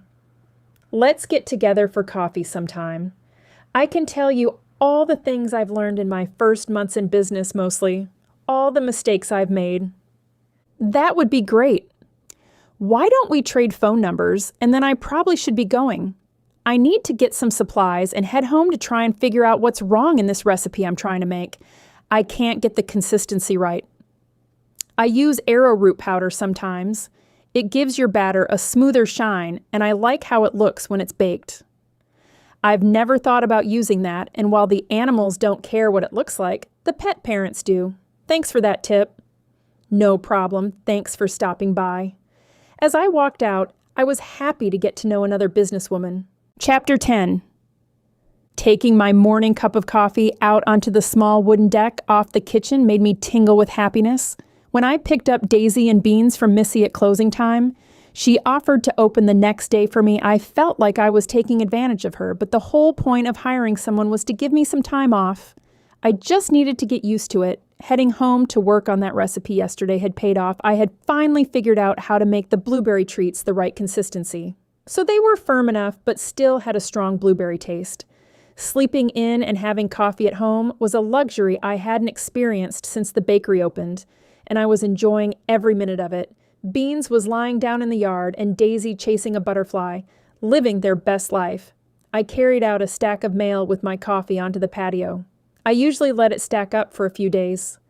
Since, let's face it, as an adult, usually the only thing you got in the mail were bills. Who was ever in a rush to open those? Especially when the majority of my bills were paid automatically every month online, I didn't usually have a sense of urgency to look at them. As I went through and opened everything, glancing at it, and then putting it in a pile to throw away, I picked up an envelope that didn't have anything written on the outside, nor did it have a stamp or any post office markings. It was a plain, business-sized envelope sealed shut. I turned it over in my hands a few times, as if by some magic occurrence. Writing would appear. I could feel a little bit of anxiety creeping in. Sure, there were times when I would get flyers in the mailbox for lawn care services or house cleaning that were just hand-delivered. But this felt different. Since there was nothing written on the outside, I took a deep breath and opened it, pulling out a single sheet of paper and unfolding it. In big block letters, the note read, "You're a baker, not a policeman. Keep your nose in your own business if you know what's good for you." I sat there staring at the words on the page and then looked around the yard as if I was about to see the writer of the letter pop up in my fenced-in backyard somewhere. By this point, both Beans and Daisy were sunning themselves in the grass. While they were both as sweet as can be, they were good watchdogs in the sense that anyone or anything they didn't know in our yard or walking on the sidewalk would make Daisy bark and Beans join in with snorts, so I felt confident I was safe. I set the letter down and picked up my coffee, which was cool by this point. Standing up and grabbing my cup, I headed inside, tossing the coffee in the sink and filling it back up. I grabbed my phone from where it was charging and walked back outside. This was definitely a threat. I needed to call Sheriff Donovan. Either he was in the area or he was more worried than he had let on when I called him, because not even 15 minutes later, I heard a knock on my door. Daisy and Beans ran to see who it was and didn't cause a ruckus, so I assumed it was the sheriff. Opening the door, I saw he definitely had a worried look on his face. "Thanks for coming so soon." He gave a curt nod. "Where's this letter?" I turned and motioned for him to follow me. We walked into the kitchen, and I pointed to the letter, which was now sitting on the island. "Can I get you some coffee?" "That would be nice. I assume you touched this," he said, taking a pair of rubber gloves out of his pocket and putting them on before picking up the paper in the envelope. "Yes." I was going through all of my mail, and it didn't even occur to me not to touch it until I had already opened it. "Cream or sugar?" "No, black is fine." I set a cup of coffee next to him. He got a baggie out of his other pocket, put the note and envelope in it, and then took off his gloves. "Do you have a trash can?" he asked, and I pointed over to the corner. I apologized for touching it. Like I said, I didn't even think about it. "That's fine. I wouldn't necessarily expect you to think you were going to get some kind of threatening letter. But this is what happens when you nose into things that aren't your business." His tone was calm but point taken. "You think this is because I talked to Theo?" "We can't be certain, but someone clearly thinks you've been doing something you shouldn't be doing. Is there anything else you've been nosing into that I'm not aware of?" He reached down to pet Daisy on the head, with Beans leaning against his leg on the other side. "No. And I wouldn't necessarily say I've been nosy regarding this. I just asked the guy a few simple questions." "Well, I'll be talking to him." "Do you think he's the one who sent it?" "I doubt it." "Then who?" "That's the question of the day. Trust me, I will get to the bottom of this, but do you think in the meantime you can stick to your bakery and leave detecting to me?" I put my hands behind my back and crossed my fingers before I spoke. "I can try." From the way he grimaced, I was pretty sure he knew I wasn't exactly being honest, but there was no way I was going to stop trying to figure out who didn't want me investigating Walden Stout's murder. If anything, this made me even more curious. "You're kidding me? You got a threatening note in your mail?" Missy exclaimed. I had arrived at the bakery a few minutes ago and was telling her what happened. I nodded. "Are you scared?" "Not really. I admit it makes me a little nervous, not knowing who did it, but I think someone who has to hide behind a note probably isn't someone who is going to be brave enough to actually do anything to me." I wasn't sure I truly believed that, but that's what Ben had said, and it made sense. I figured I would just keep telling myself that. Until I was convinced. Anyway, how are things here? "Good." The morning was off to a slow start, so I cleaned and stocked the shelves. It looks like we're running low on some of the staples. The peanut butter pupcakes and the chicken-flavored bones. I think I have some batter made up from the other day. I try to make sure I have it ready for our most popular items, and it lasts a week or so in the refrigerator. I can get some baking if you don't mind staying just a little longer." "Of course not. You go ahead and do what you need to do. I, Beans and Daisy, can hold down the fort." "Thanks, Missy."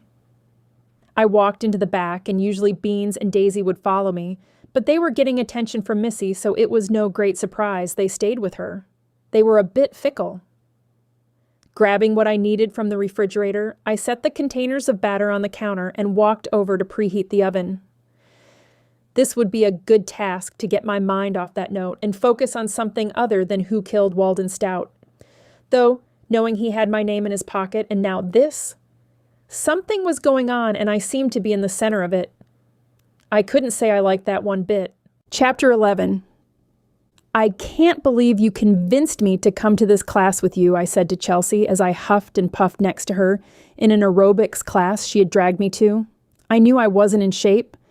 Not by any stretch of the imagination, but I guess I had fooled myself into thinking I wasn't this out of shape.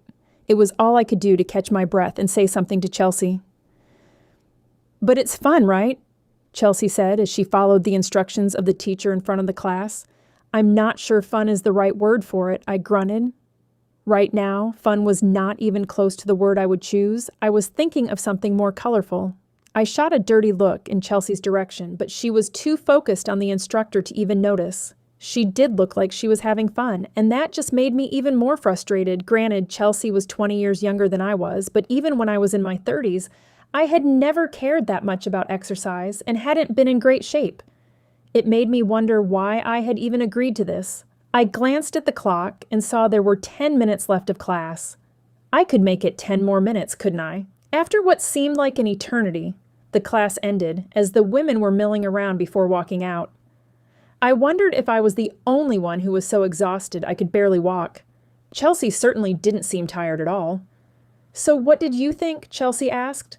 I looked at her incredulously. Had she not been able to tell I was not having the time of my life out there, or that I was still gasping for breath? "Well, except for the fact that I think I'm about to die, it wasn't bad," I said sarcastically. She looked at me with a serious expression and put her hand on my shoulder, clearly not getting it. "The first time is always the hardest, but keep coming back with me, and we'll have you in shape in no time." Come back with her. She was high on endorphins from exercise, so I wasn't going to ruin the moment now, but I wasn't sure I'd even be able to move tomorrow. Much less come back again to exercise with her. She kept talking, clearly thinking that I must somehow be hooked on exercise and would be coming back. The one benefit of the gym was that I saw a smoothie bar over in the corner that might put me in a better mood. A nice, refreshing smoothie. "You want to get a smoothie, Chelsea?" I asked. "Sure, but some of those are loaded with sugar, don't worry. I'll point them out. We don't want to undo all the work you just did." We wouldn't, I thought. Considering I might have to take whatever one she said was the worst for you, at least maybe it would make me feel a little bit better. Though I knew Chelsea was right about exercise being a good thing, especially when the older I got. The harder it was to keep off the weight, any exercise added to my routine would be a good idea. I was just not sure this particular workout class was the one I was going to add to it. We walked up to the smoothie counter, and Chelsea gave me the rundown on everything. I actually thought the one she said was healthy sounded good. A mixed berry blast with yogurt, blueberries, raspberries, and blackberries. We ordered and went down to the end of the counter to wait. And I saw a newspaper someone had discarded. I picked it up, and the headline drew my eye. Dawson Holmes, hired as the new attorney for Theo Strauss. After the murder of his former attorney? That didn't take long, I said, pointing at the headline and showing Chelsea. "Well, I guess his trial is still going to go on even with what happened to his attorney," Chelsea said, and of course she was right. It just seemed so morbid to think of, but time didn't stop. "Isn't your dad on the city council?" I asked Chelsea. "Yep, in fact, he's been the longest running city council member ever. And trust me, he never lets you forget it." I sensed a bit of bitterness in her voice, which didn't surprise me. Chelsea had a bit of a contentious relationship with her dad. Her family owned a boat and jet ski rental business here in Sweet Haven, and for as long as I've known Chelsea, and way before I met her, Her dad had promised that he was going to retire and turn the business over to her. He would set a date, but then change his mind. In the time I had been in Sweet Haven, which hadn't even been a year yet, it happened 3 times. The third time, just a couple of weeks ago, had gotten all the way to the point that there was a retirement party that ended up being canceled when he decided yet again not to retire. I couldn't blame Chelsea for being annoyed, and I couldn't help but wonder why her dad kept doing it to her. Why do you ask? What does he think about this Theo mess? Does he think Theo was embezzling money from the city? Chelsea shrugged. To be honest, we don't ever talk about it, but he is good friends with Theo. I'm sure he has an opinion. We don't really talk much, she said ruefully, but I do know they've known each other for years, so I assume he supports Theo. You want me to ask him? I don't want to put you in any weird spot, but yes, I would be interested to know what he thought about this case. I wasn't sure it would help at all with figuring out who killed Walden or with my involvement, but when I talked to Theo a few days ago, I couldn't really get a sense of whether he was innocent or guilty, not that I really expected to. Maybe knowing more about him might shed a little bit of light on everything else that was going on.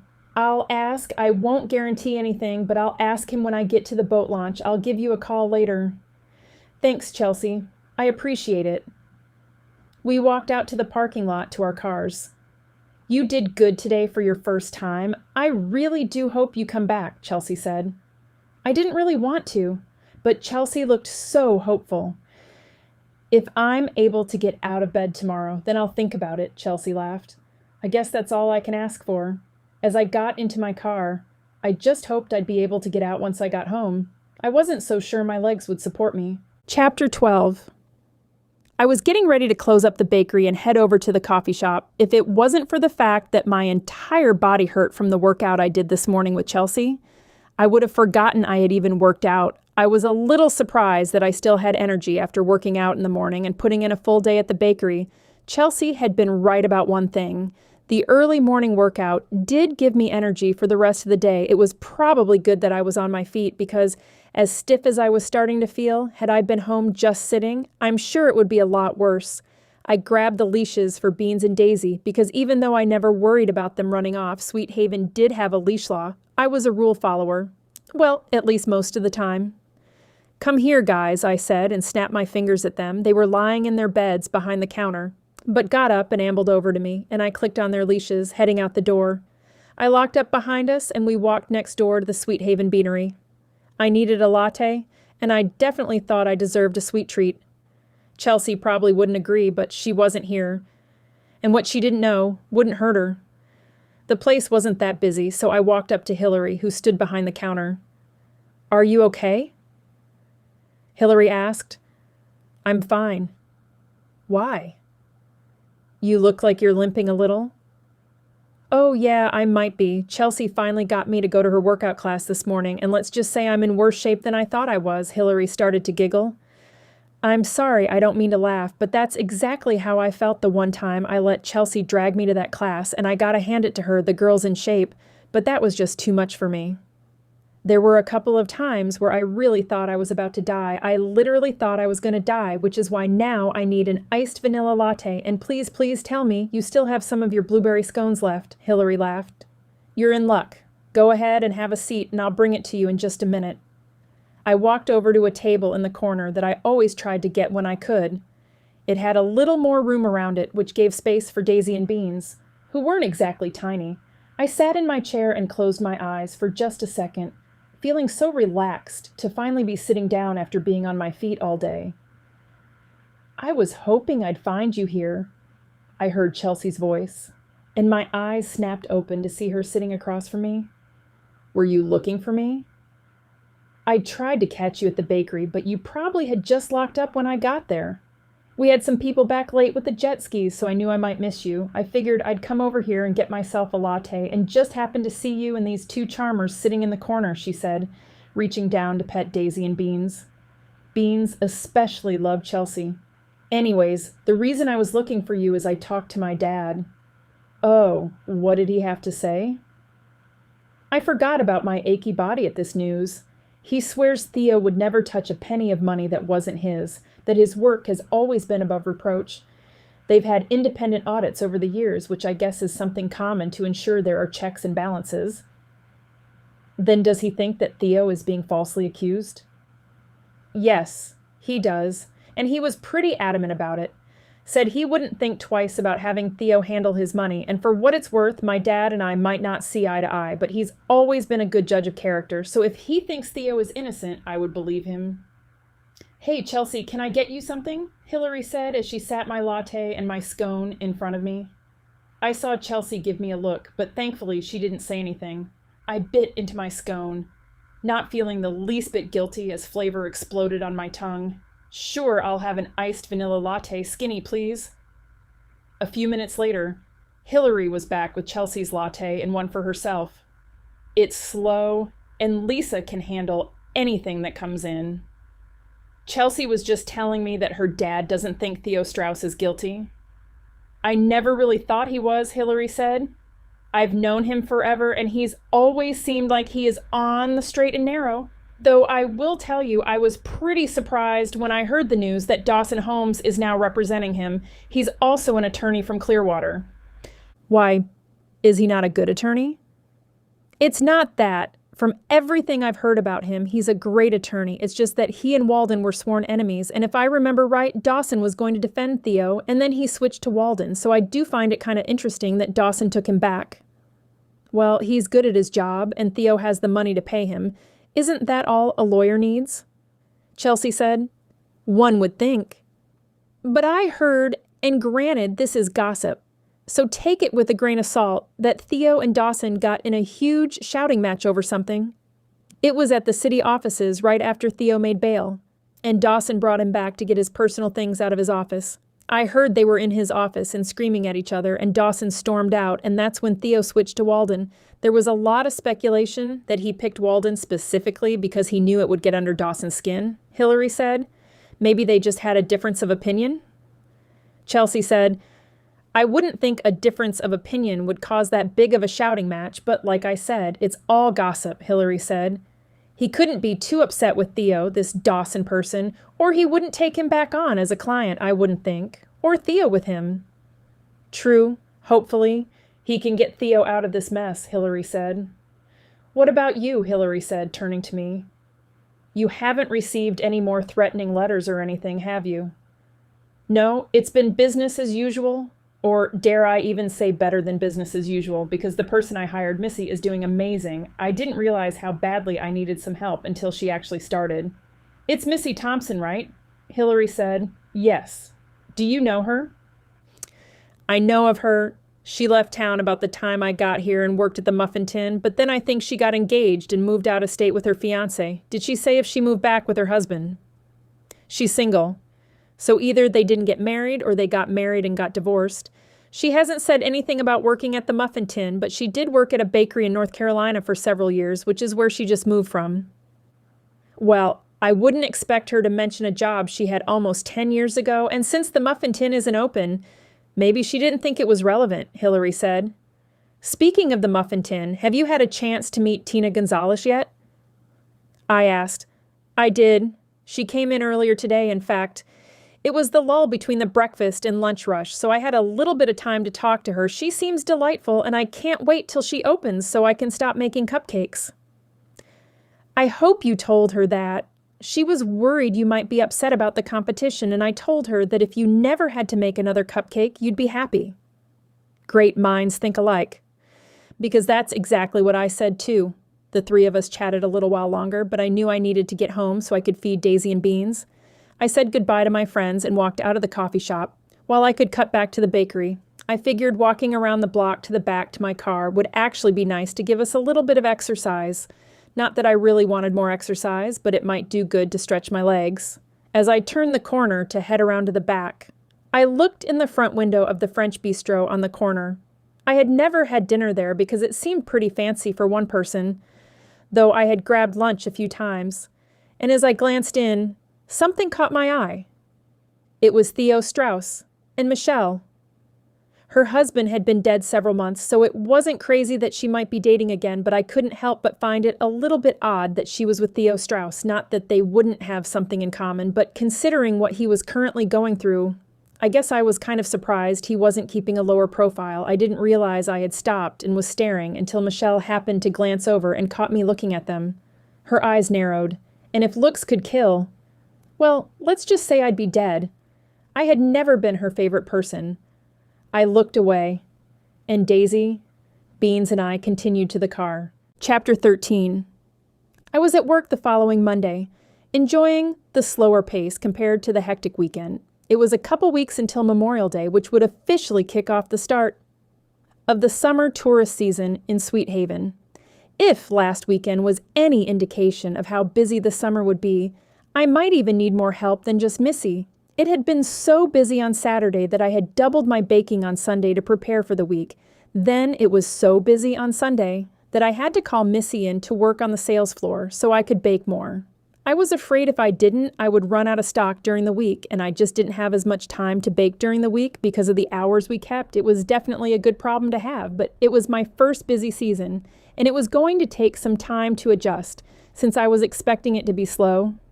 Missy wasn't coming in today, and I stayed busy cleaning and restocking shelves. I happened to glance out the front window and grimaced when I saw Michelle heading in my direction. The last person I really wanted to talk to was her, though I wasn't surprised in the slightest that she was seeking me out, frankly. I had expected her earlier, even though my curiosity had been piqued seeing her with Theo a few days ago. I had been so busy at the store that I hadn't even thought much about Walden's murder. I couldn't imagine what Michelle was doing here except looking to cause trouble. We weren't even close to what you would call friends. So I knew this wasn't a social visit, and unless something had changed recently, I knew Michelle didn't have any pets. The door pushed open, and Michelle walked in with a fake smile on her face. If I ever saw one, but I guess two could play at that game. "Hi, Michelle. What brings you in today? Are you here to buy some dog treats?" I said, with a fake grin on my face. Michelle sneered, looking down her nose at me. Was she trying to imply that owning a pet was beneath her? I wouldn't really want to subject a pet to her attitude, but maybe one would make her a little nicer. "No, I'm here to find out why you were spying on me," she said, crossing her arms in front of her chest. "Spying on you? What are you talking about?" "You know when you were spying on me and Theo eating dinner the other night?" She had to be kidding, as if I had nothing better to do with my time than spy on her. "Michelle, I don't know what you're thinking or why you would think I was spying on you, but rest assured that's not the case. I was leaving the coffee shop and just happened to glance into the restaurant because I think it's so pretty. I saw you and Theo purely by accident." I was really annoyed, but I was trying to hide it. Because the last thing I wanted was to get into an argument with Michelle at my place of business. Causing a scene wasn't good for customers. "Are you telling me you just randomly happened to talk to Theo and then happened to see us at the restaurant?" I might be trying to be civil, but she sure wasn't. Her tone couldn't have been any more hateful if she'd tried. I really had thought by now she would have lost some of her animosity for me. But clearly, no such luck. "I don't know what you think or what business it is of yours if I talk to Theo," I said, while I wasn't wanting to argue with her. I also wasn't going to sit here and let her accuse me of something. "Well, I'll have you know that Theo and I are dating, so if you think you can come sniffing around and get your hooks into him, you're sadly mistaken." Now I knew what this was about. At one point, Michelle had thought I was involved with her husband if now she thought my stop at Theo's house had been a social visit. I guess I could kind of understand her animosity. Not that it was warranted. But I guess I could be a little nice and give her the benefit of the doubt, and I can promise you that I am not at all interested in Theo. My stop by his house was purely for professional reasons, nothing personal. "What could you possibly have to talk to him about professionally?" she said with disdain. This woman really was quite a piece of work. "I don't really see how that is any of your business." Why hadn't he told her if they were involved? Michelle put her hands on her hips. "It's my business because I don't need you coming around my man. I believed in innocent until proven guilty and all that, and I could appreciate her standing by Theo's side. But why would she think I would be after someone who was currently going on trial for embezzlement? That was a little odd to me. Are you going to answer me? What is your business with Theo?" Not that it's any of your business, but I was just asking him a few questions about his former lawyer. What did you want information on Walden for? I tilted my head and looked at her. There was something in the way she said Walden that seemed familiar. She knew him. Though as he was Theo's lawyer, that would probably make sense. But it seemed a little bit more familiar than that. Did you know Walden? What does that matter? The poor man's been murdered. Why can't you just leave him alone? Okay, there was definitely some kind of something going on between Michelle and Walden at some point because she was getting extremely defensive. Like maybe she was close to him and wasn't happy that I wanted information on him. I figured it wouldn't do any harm to tell her about my name being on a piece of paper in Walden's pocket. Maybe if I told her that, I could get her to tell me about her relationship with Walden, I told her. And her expression changed ever so slightly, as if it was a surprise to her, but a surprise because she knew him, not because it just seemed so random. Do you know why he had my name in his pocket? No? Why would I? You clearly know him, I threw out there. You think you know so much, Michelle protested, and by her not denying she knew him, it made me think even more that she did. What was your relationship with Walden Stout? I came right out and asked, "No, your imagination is getting the best of you. I didn't have a relationship with Walden Stout, but he was Theo's lawyer. So that doesn't mean I had some kind of relationship with him. I just knew him." Right, I said. I didn't believe that for a minute, but apparently Michelle had decided she had enough. Just stay away from Theo. He has enough to worry about without you bothering him. She didn't even let me say anything in return before she flounced out. As I watched her go, I thought she clearly didn't know me much at all because her telling me to stay away was a pretty good call to action that I would do anything but. I needed to talk to Theo again. Chapter 14. The rest of Monday went by slowly, and I couldn't help but be annoyed all day by Michelle's visit. I just couldn't believe the audacity of her to come into my place of business and accuse me of trying to hone in on her guy. Theo was attractive. But I hadn't even known who he was until Walden was killed. It made me wonder what Michelle was doing on the side since she was so paranoid. Maybe her past experience with her late husband cheating on her just made her eternally suspicious. I kind of felt bad for her for that. I understood the anger one could have when they had been cheated on. At some point, though, you had to move on. Or be miserable. I felt like Michelle was settled in the miserable area. I had resisted the urge to call Missy in so I could head to Theo's and ask him how Michelle knew Walden. I knew it was a bit of a stretch, but I was pretty sure I wasn't wrong. Finally, the end of the day rolled around. I ran Beans and Daisy home thinking I would head to Theo's and then decided to treat myself to dinner at the French bistro. I certainly deserved that. After listening to Michelle earlier, Daisy and Beans were not all that thrilled about me dropping them off and leaving again, but once I put food in their bowls, they seemed less annoyed. I quickly changed out of my normal work uniform of jeans and a t-shirt with the Paw Paws Bakery logo into a cornflower blue sundress that was flattering in my opinion, and a pair of strappy sandals that were pretty but not something I would wear if I had to stand for too long. Long gone were the days when I didn't care if something was comfortable to look good. Now it was all about comfort, except for walking from my car to Theo's front door and back, and then to the restaurant from the parking lot and around the corner. I'd be fine. I didn't normally wear makeup to work. Not a huge fan of makeup, especially when it was warm outside. I always felt like it was melting off my face. Wearing this dress, I decided my face needed something. So I put on a little mascara and blush because I figured if I was treating myself to a nice dinner, I might as well look decent. Finally satisfied that I looked as good as it was going to get, I walked out of my room into the kitchen where Daisy and Beans were still eating. "All right, you guys behave. I'll only be gone a few hours," I said to them, leaning over and giving them both a scratch behind the ears, though they pretty much ignored me, more focused on their food. I headed out, got in my car, and drove over to Theo's. Not sure how smart this was if I wanted to avoid Michelle, because it would make sense if they were a couple, that she might be over there, but I figured in either case, I would get some answers. When I pulled up to Theo's, I parked in the street even though I didn't see any cars in Theo's driveway. I saw lights on in the house and assumed his car was probably in the garage. I thought it would be best to park on the street where no one could box me in. Walking up to his door, not knowing whether Michelle was here or not made me a little nervous. I knew Theo wouldn't be thrilled to talk to me either, so this could be a double whammy. I steeled myself to have the door slammed in my face, which, to be honest, I couldn't blame him for. He didn't know me. And here I was for the second time asking him questions about his personal business. I knocked on the door and quickly heard footsteps. He opened it and visibly sighed. "You again?" he said. "I'm sorry. I swear I won't take up much of your time. I actually have dinner reservations in half an hour. I just have a couple of questions." "I'm sorry. I don't know what you want from me."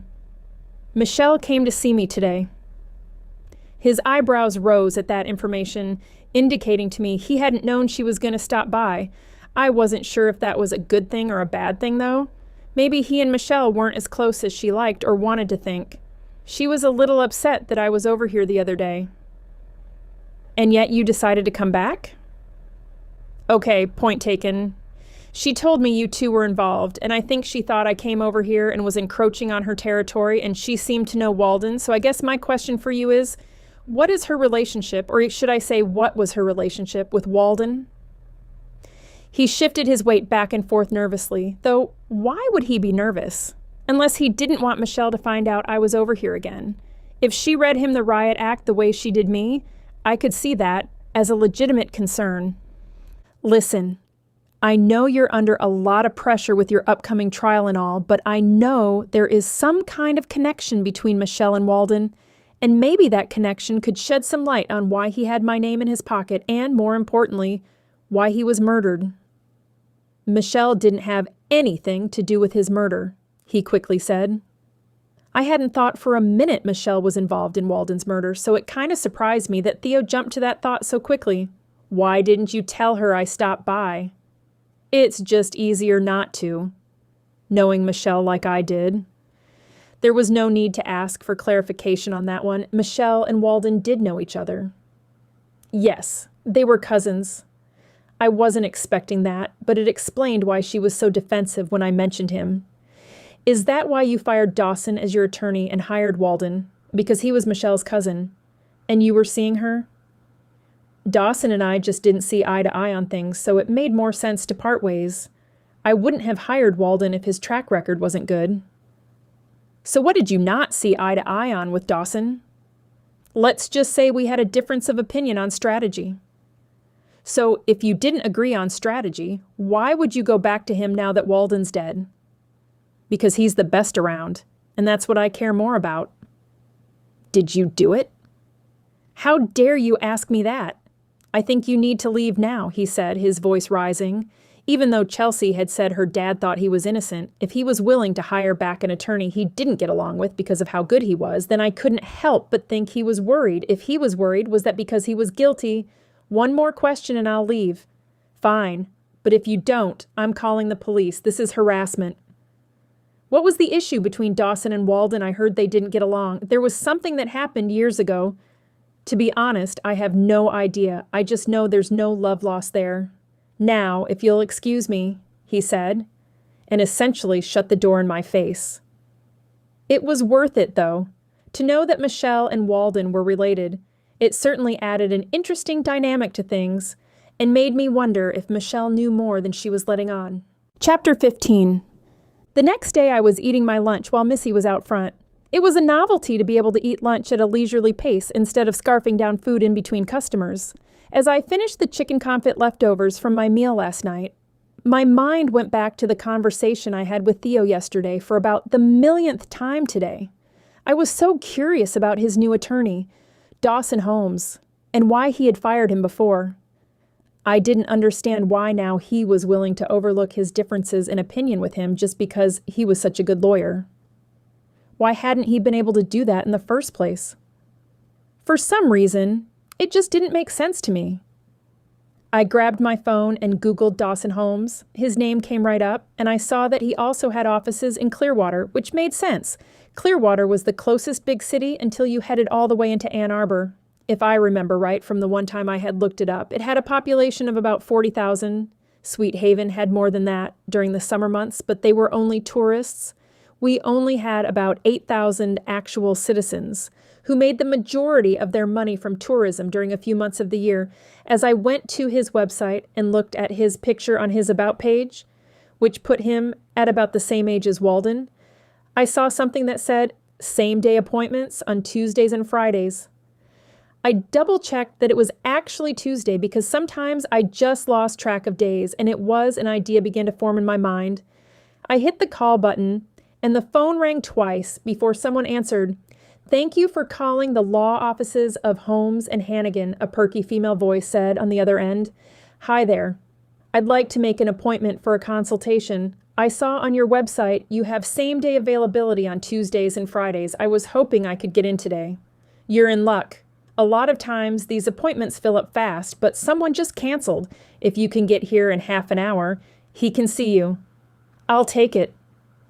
Missy was supposed to stay until 3 o'clock anyway, and I'd be able to get there and back before she left.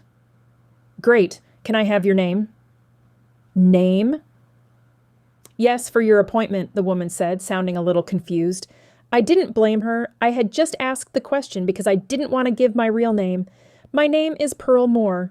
That was actually my great-grandmother's name, so I wouldn't forget it. But it wouldn't be so obvious in case Theo somehow mentioned to his attorney that I was bothering him. "Do you know our office's location, Pearl?" "Yes, I do, so I'll see you soon." "See you soon," she echoed, and we hung up. I walked out to the front and told Missy I had to run errands and would be back in a couple of hours as usual. She told me to take my time earlier today. She'd told me she absolutely loved it here. I made a note to have her over for dinner soon so I could get to know her a little better. As I walked toward the back, Daisy and Beans started following. I turned toward them and shook my head. "Not this time, guys, but I'll be back soon." While I normally felt bad when I didn't take them with me, I knew they would both go right back to sleep without me there. It wouldn't surprise me if in her downtime Missy just paid attention to them, which was totally fine by me.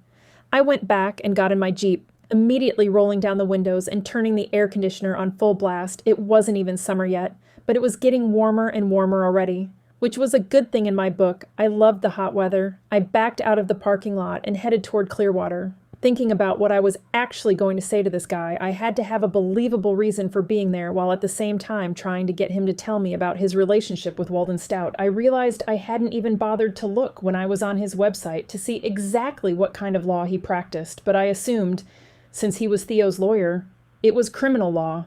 While he might practice in other areas, without doing some research, I would probably be better off sticking with the fact that I had committed some sort of crime. Traffic was light, as it usually was between here and Clearwater, and I made it with a few minutes to spare, which I needed. I sat in the car for a second to collect my thoughts before walking in. The woman behind the reception desk must have been the same person I talked to on the phone, and she looked just as perky as she sounded, probably in her mid-30s, with bleach blonde hair and a hot pink silk shirt, which was too much color for me to pull off, but looked great on her. Even her lipstick matched. "You must be Pearl," she said as I approached her. "That's me," I said, not smiling too much, because if I was here to see a criminal attorney, it didn't seem like I would be in the best mood. Maybe that was why he hired someone with her personality, to put people more at ease. "Can I get you something to drink? Water? Coffee?" "Water would be great," I said. "Go ahead and have a seat." She indicated the chairs in front of her and got up. Walking around the corner, she came back with a bottle of water, which she handed to me. I felt a little guilty that she was so hospitable when I was here under false pretenses, but I didn't have long to think about it before a man walked out of the back, who I recognized from the website. This was Dawson Holmes. He was handsome in his picture on the website, but that picture didn't do him justice. He was even more handsome in person, but not the kind of handsome that I liked. Not that it mattered, as he was way too young for me, but he had that slick look about him, and if I were the kind to really date, I wouldn't trust him further than I could throw him. Maybe I was being too judgmental. That's just how he looked. Sneaky. "You must be Pearl Moore," he said when he reached me, his smile showing pearl-white teeth. Holding out his hand to shake mine, I stood up before taking his hand. "Yes, I am." "Follow me back to my office," he said. I followed him back to an office that frankly surprised me. I would have expected someone like him to have ultra-modern furniture, but instead his office was filled with Victorian antiques. I wouldn't have figured him for an antique buff. "You have beautiful antiques," I said as I took a seat. My mom was an antique dealer. Helping her at estate sales when I was a kid made me appreciate that era. So maybe he wasn't as shallow as I had thought he might be. Shame on me for making snap judgments.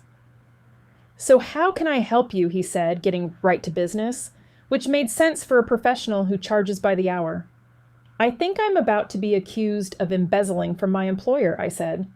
I figured he was essentially dealing with the same thing Theo was being accused of, so I might as well stay consistent. "What do you mean you think?" he asked, opening a drawer and grabbing a pen and pad of paper. "I work at a bank in Westville," I said, naming the town on the opposite side of Sweet Haven from Clearwater. I was hoping he wouldn't know anyone that worked there. I only knew of this bank because I'd seen a flyer for them once.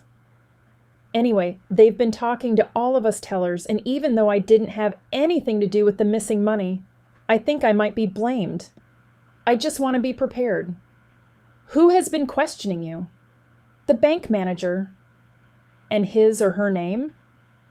I realized I was horribly unprepared for a lie of this magnitude.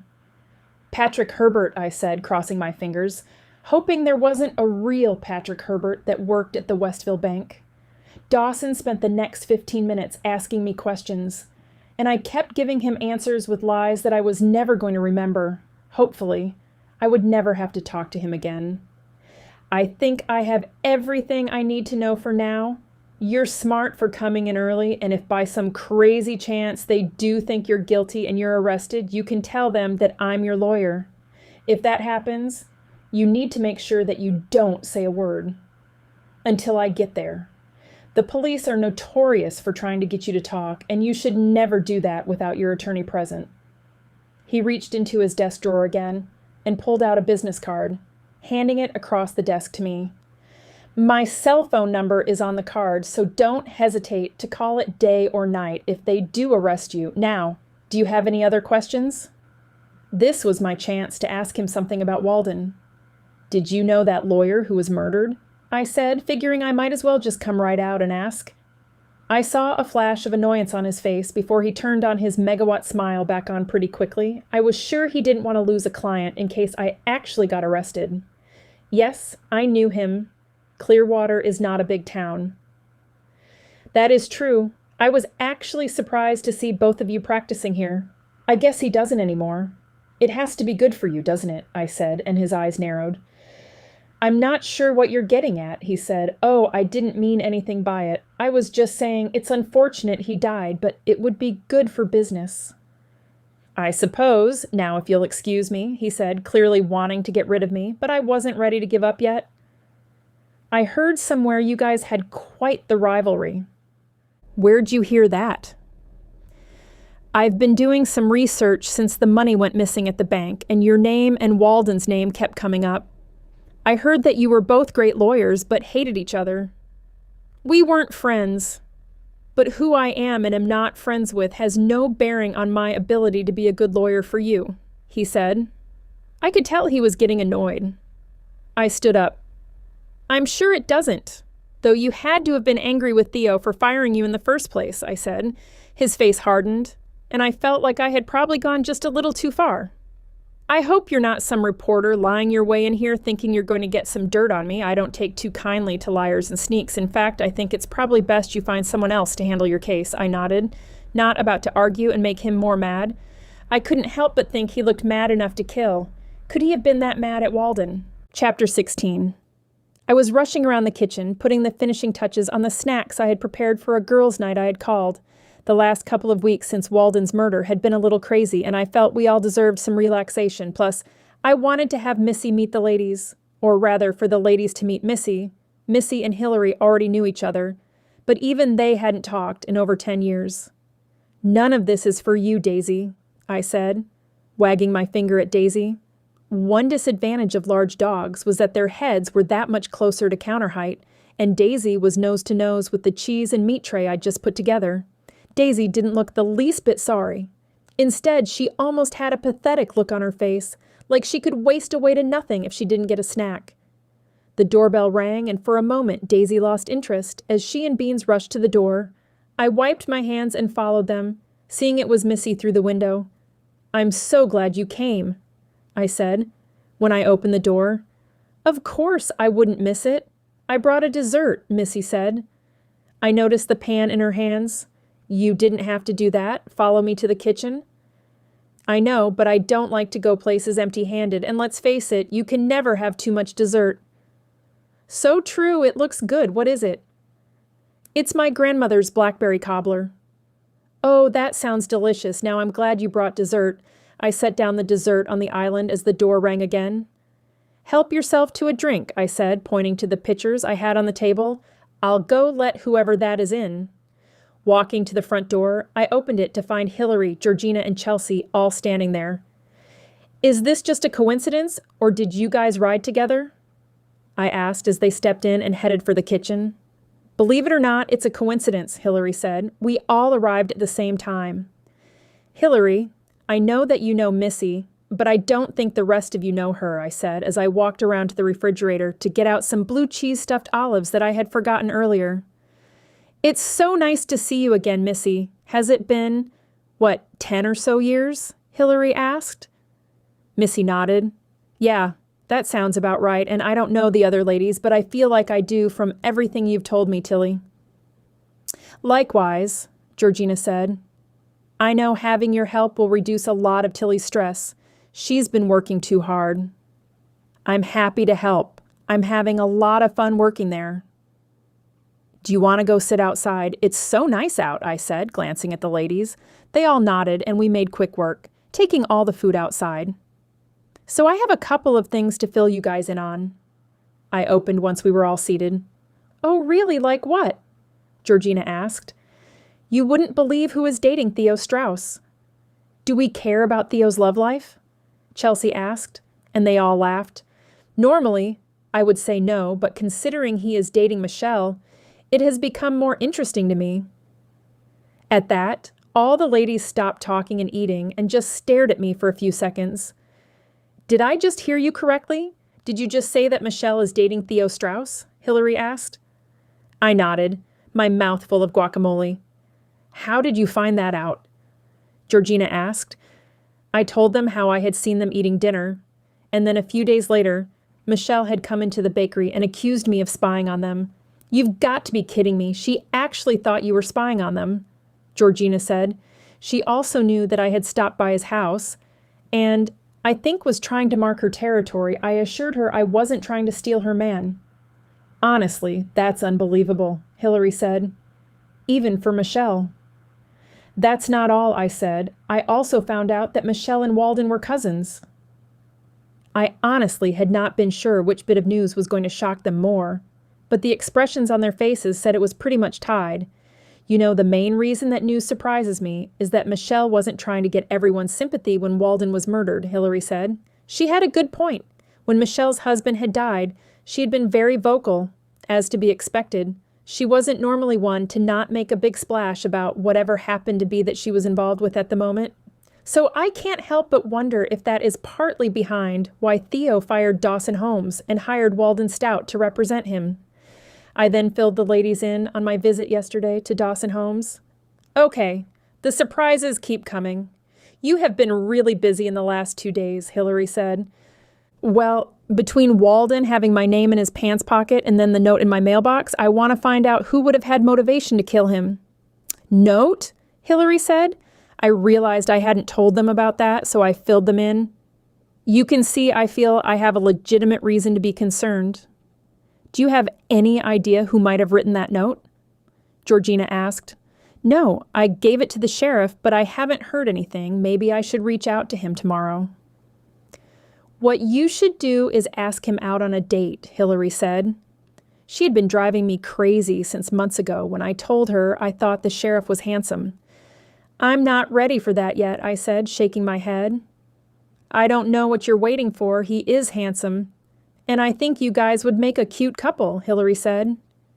"I second that," Chelsea said. "Well, he did tell me to call him Ben." "See, I told you he liked you," Hilary said. I don't think him telling me I can call him by his first name means that he likes me. But I did have to admit it made me a little giddy that he had given me his first name. Maybe I would go talk to him on Monday. Even if he didn't have anything to tell me, it would be fun to see him. Chapter 17.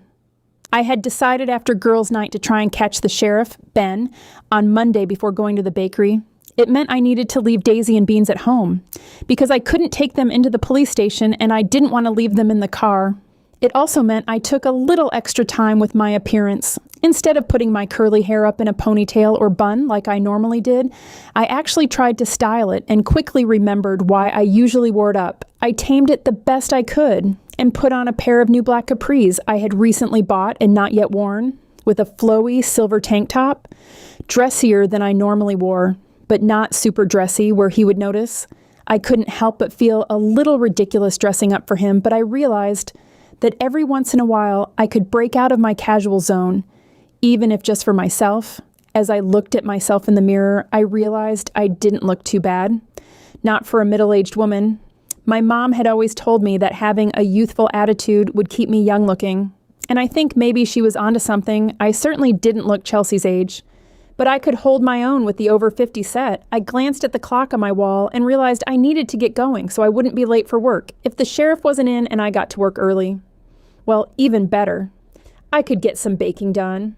I had doubled my batches on Sunday again, but had a feeling it might still not be enough to get me through the week, especially with the holiday weekend this weekend. A good problem to have.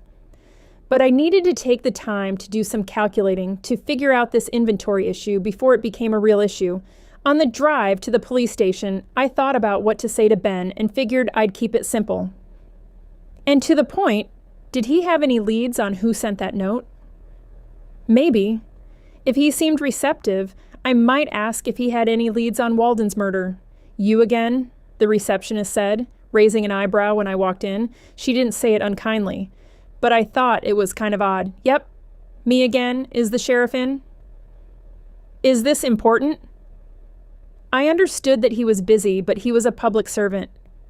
I'm here to follow up on something. The sheriff will know what it is, I said sweetly, figuring I would kill her with kindness. She didn't look like she believed me. But after a big sigh, she picked up the phone to call back. He said you can go back. She definitely didn't seem thrilled by that, but I felt somewhat victorious. Hopefully that small win would continue when I got back to his office. I lightly rapped on the doorframe to get his attention, but not before I saw how cute he looked staring at the computer. He turned in my direction and took his reading glasses off, motioning for me to have a seat. Thank you for seeing me, I started off. This is getting to be a habit.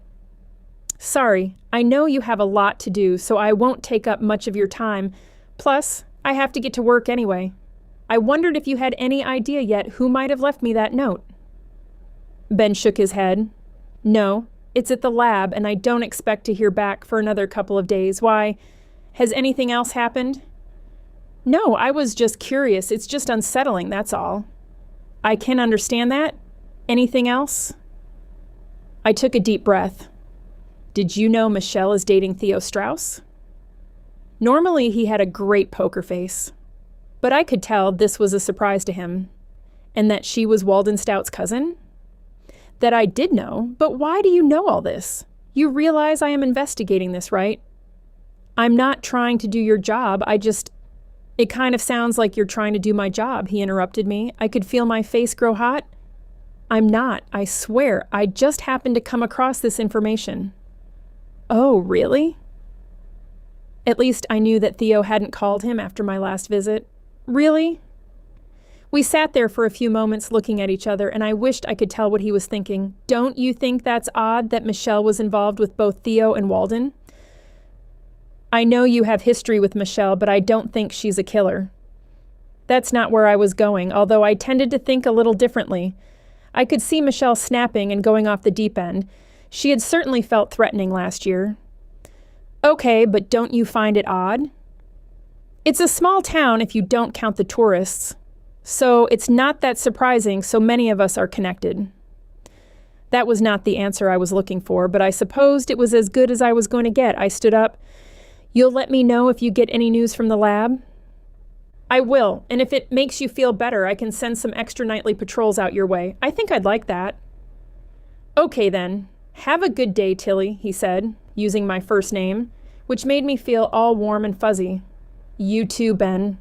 He gave me a smile that carried me past the cranky woman at the front desk into my car. Maybe Hilary was right. It was time for me to start dating again. I felt a little frustrated leaving the sheriff's office. Though I could objectively understand where he was coming from, I knew he didn't want me trying to do his job. As he put it, I couldn't help it. I was just curious by nature. And when there was a puzzle of any kind, I couldn't stop. Until I solved it, one of the reasons I stopped doing the New York Times crossword puzzle was because I couldn't always get all the answers right, and it would drive me crazy for weeks after. I felt that figuring out who murdered Walden meant finding out more about the connection between him and Dawson. Dawson clearly seemed to be a hothead. Maybe they had bad blood between them, and he got so angry that he lost his temper and killed Walden. It was hard for me to fathom being that angry at someone, but I totally knew it happened all the time, more often than you would want to think about. I pulled up in the back of the bakery and walked in, looking at the clock. I saw I still had time before opening, and while I needed to do some baking, my curiosity was getting the better of me right now. I went to my office and jiggled the mouse to wake up the computer, then typed in Walden Stout and Dawson Holmes. In the search bar, on the first page of the search results, what mostly came up were all the cases they had tried together, but on opposite sides, they were definitely adversaries, but most of this seemed fairly recent. And theirs weren't the only rivalries. I saw some other articles mention they'd tried cases against other lawyers, and they kind of said the same things. What I was quickly gathering was that both Walden and Dawson were hotheads. And in the case of Dawson Holmes, maybe also a bit of an act. It seemed like he enjoyed being over the top, still. It wasn't like Dawson was going to kill every other lawyer he came up against. So what would make Walden special? It seemed to me that something had to have happened besides the case to create that kind of animosity. I went back several pages, and nothing popped up. That was disappointing. But I knew where I could probably get that information. I just didn't know if Michelle would be willing to talk to me. Chapter 18. I can't believe you convinced me to come to this class with you, I said to Chelsea as I huffed and puffed next to her in an aerobics class she had dragged me to. I knew I wasn't in shape. Not by any stretch of the imagination, but I guess I had fooled myself into thinking I wasn't this out of shape. It was all I could do to catch my breath and say something to Chelsea. But it's fun, right? Chelsea said as she followed the instructions of the teacher in front of the class. I'm not sure fun is the right word for it, I grunted.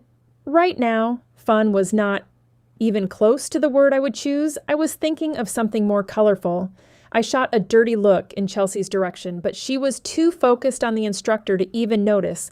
She did look like she was having fun, and that just made me even more frustrated. Granted, Chelsea was 20 years younger than I was, but even when I was in my 30s, I had never cared that much about exercise and hadn't been in great shape. It made me wonder why I had even agreed to this. I glanced at the clock and saw there were 10 minutes left of class. I could make it 10 more minutes, couldn't I, after what seemed like an eternity? The class ended. As the women were milling around before walking out, I wondered if I was the only one who was so exhausted I could barely walk. Chelsea certainly didn't seem tired at all. So what did you think? Chelsea asked. I looked at her incredulously. Had she not been able to tell I was not having the time of my life out there, or that I was still gasping for breath? Well, except for the fact that I think I'm about to die, it wasn't bad, I said sarcastically. She looked at me with a serious expression and put her hand on my shoulder, clearly not getting it. The first time is always the hardest, but keep coming back with me, and we'll have you in shape in no time. Come back with her. She was high on endorphins from exercise, so I wasn't going to ruin the moment now, but I wasn't sure I'd even be able to move tomorrow. Much less come back again to exercise with her. She kept talking, clearly thinking that I must somehow be hooked on exercise and would be coming back. The one benefit of the gym was that I saw a smoothie bar over in the corner that might put me in a better mood. A nice, refreshing smoothie. You want to get a smoothie, Chelsea? I asked. Sure, but some of those are loaded with sugar. Don't worry, I'll point them out. We don't want to undo all the work you just did. We wouldn't, I thought. Considering I might have to take whatever one she said was the worst for you, at least maybe it would make me feel a little bit better. Though I knew Chelsea was right about exercise being a good thing. Especially when the older I got, the harder it was to keep off the weight. Any exercise added to my routine would be a good idea. I was just not sure this particular workout class was the one I was going to add to it. We walked up to the smoothie counter and Chelsea gave me the rundown on everything. I actually thought the one she said was healthy sounded good. A mixed berry blast with yogurt, blueberries, raspberries, and blackberries. We ordered and went down to the end of the counter to wait. And I saw a newspaper someone had discarded. I picked it up and the headline drew my eye. Dawson Holmes, hired as the new attorney for Theo Strauss, after the murder of his former attorney. That didn't take long, I said, pointing at the headline and showing Chelsea. Well, I guess his trial is still going to go on even with what happened to his attorney, Chelsea said. And of course she was right. It just seemed so morbid to think of, but time didn't stop. Isn't your dad on the city council? I asked Chelsea. Yep, in fact, he's been the longest running city council member ever. And trust me, he never lets you forget it. I sensed a bit of bitterness in her voice, which didn't surprise me. Chelsea had a bit of a contentious relationship with her dad. Her family owned a boat and jet ski rental business here in Sweet Haven.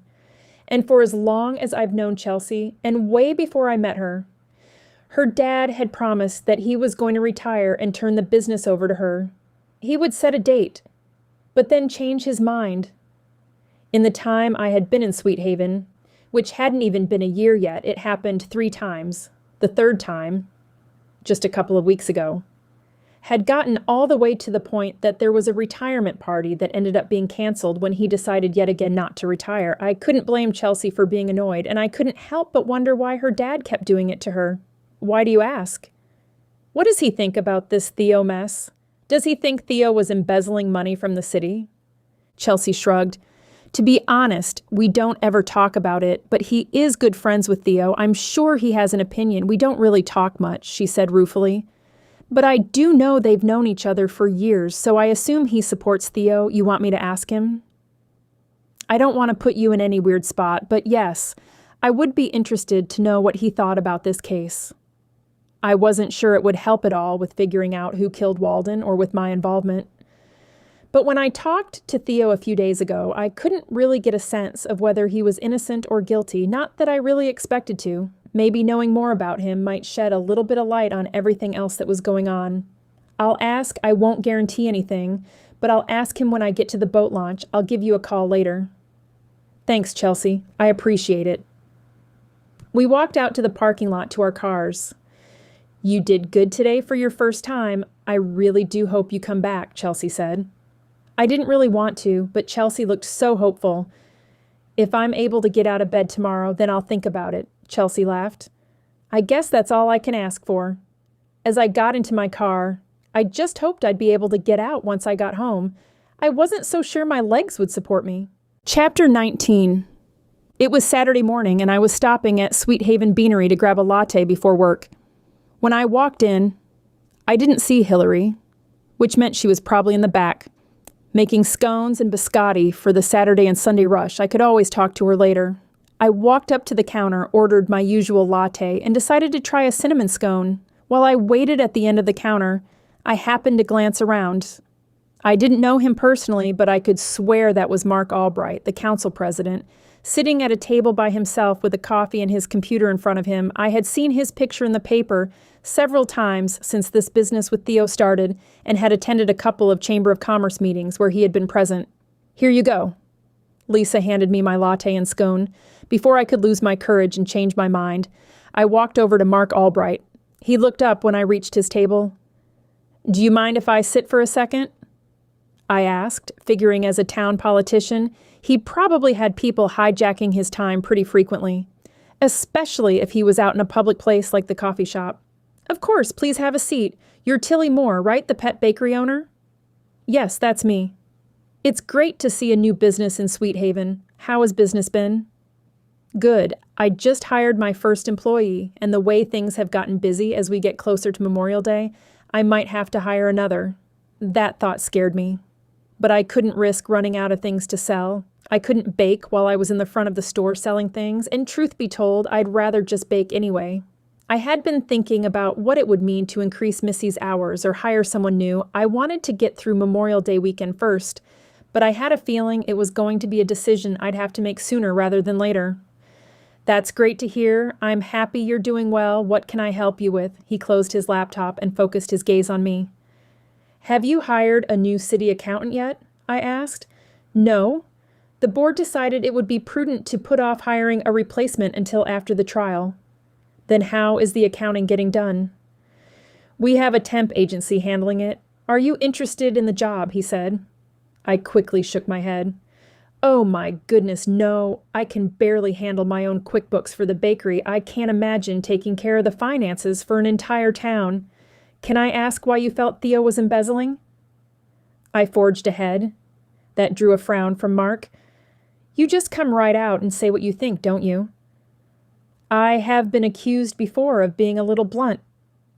Well, no complaints on my end. I like it when people are direct and get to the point. I find that there is a lot less confusion in communication that way.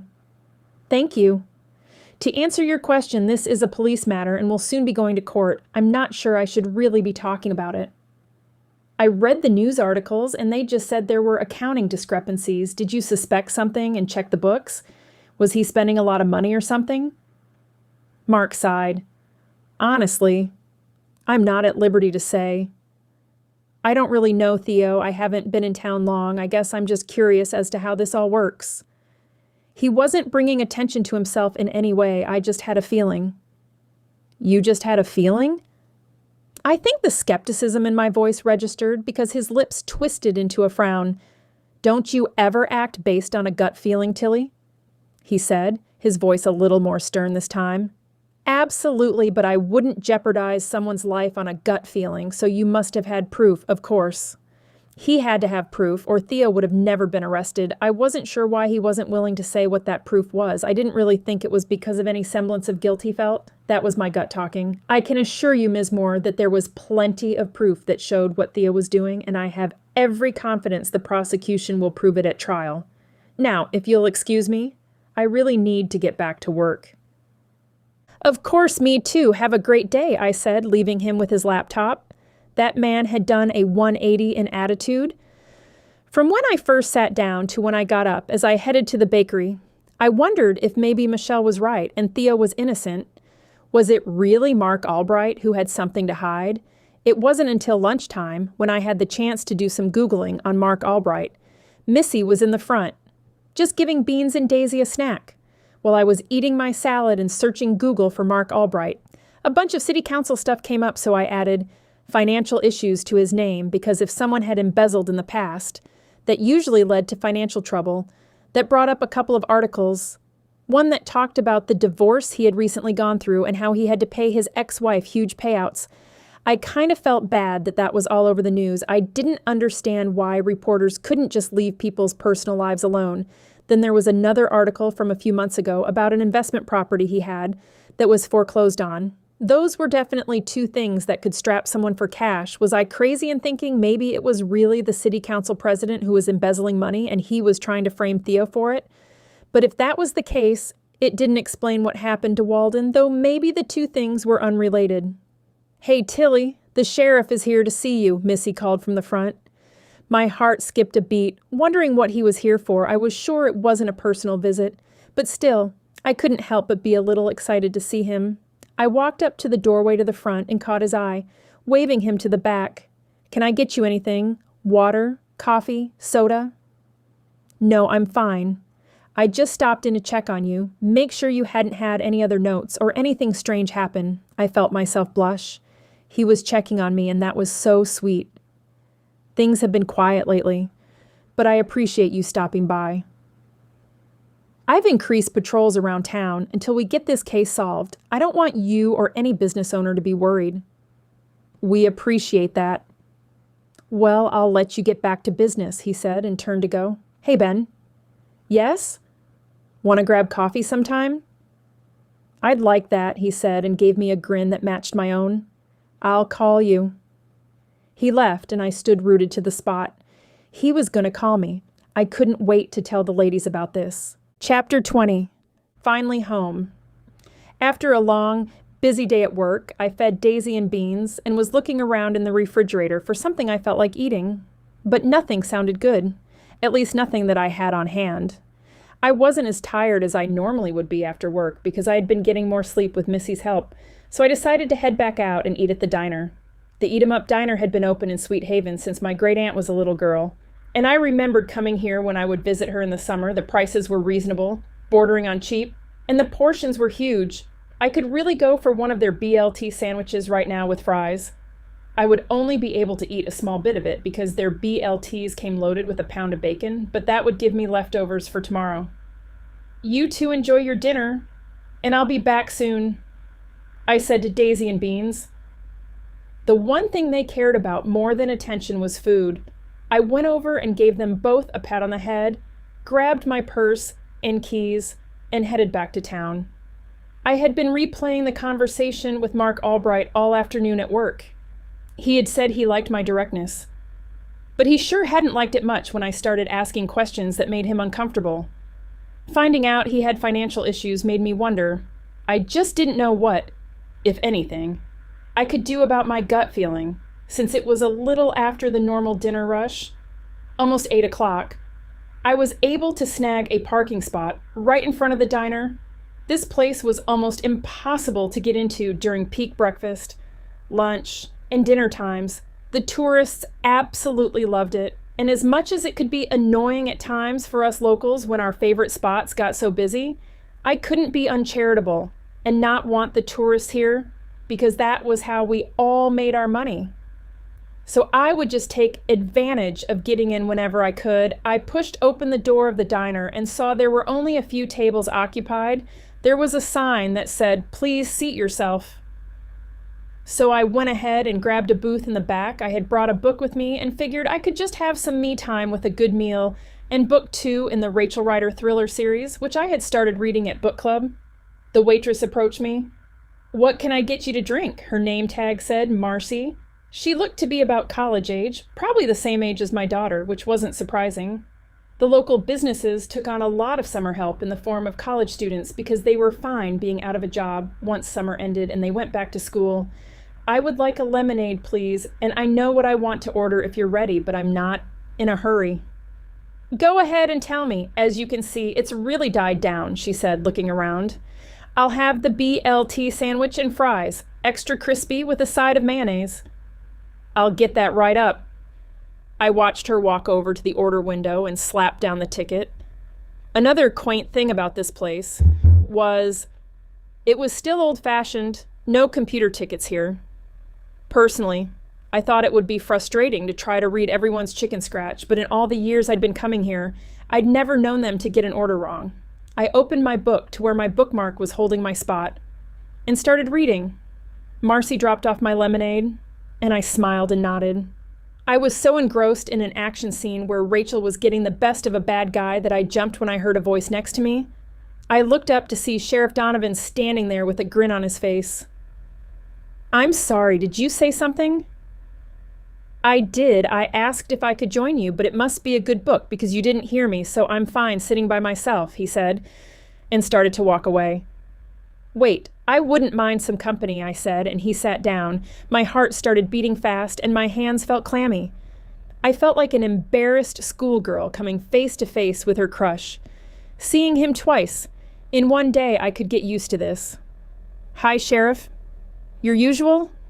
Marcy asked, noticing him sitting down. "That would be great." "Okay, and I'll make sure both your orders come out at the same time. I would have added it to your ticket if I had known he was joining you." "Oh, she didn't know Marcy, so no worries." "What's your usual?" I asked. "An Arnold Palmer, which is half tea and half lemonade, and a fish sandwich with extra cheese, extra tartar sauce, and bacon." Bacon on a fish sandwich? "Don't knock it until you try it." "I think I'll take your word for it." "Good book," he said, nodding at the paperback. "Very. The heroine is a cop, and she is not someone you want to mess with. I'm sure you two probably have a lot in common." He gave me another smile, which made me melt just a little. "You think people are afraid of me?" Well, you are the law. You don't seem to have any problem asking me a lot of questions. Well, that's just me. How do you like living in Sweet Haven? He said, changing the subject. I love it. It was definitely the right decision after my divorce. What about you? Have you always been a Sweet Haven resident? No, I actually grew up a little farther north in Grand Rapids, but I went to the University of Michigan for criminal justice, worked there as a police officer out of college, and then decided I wanted something a little quieter.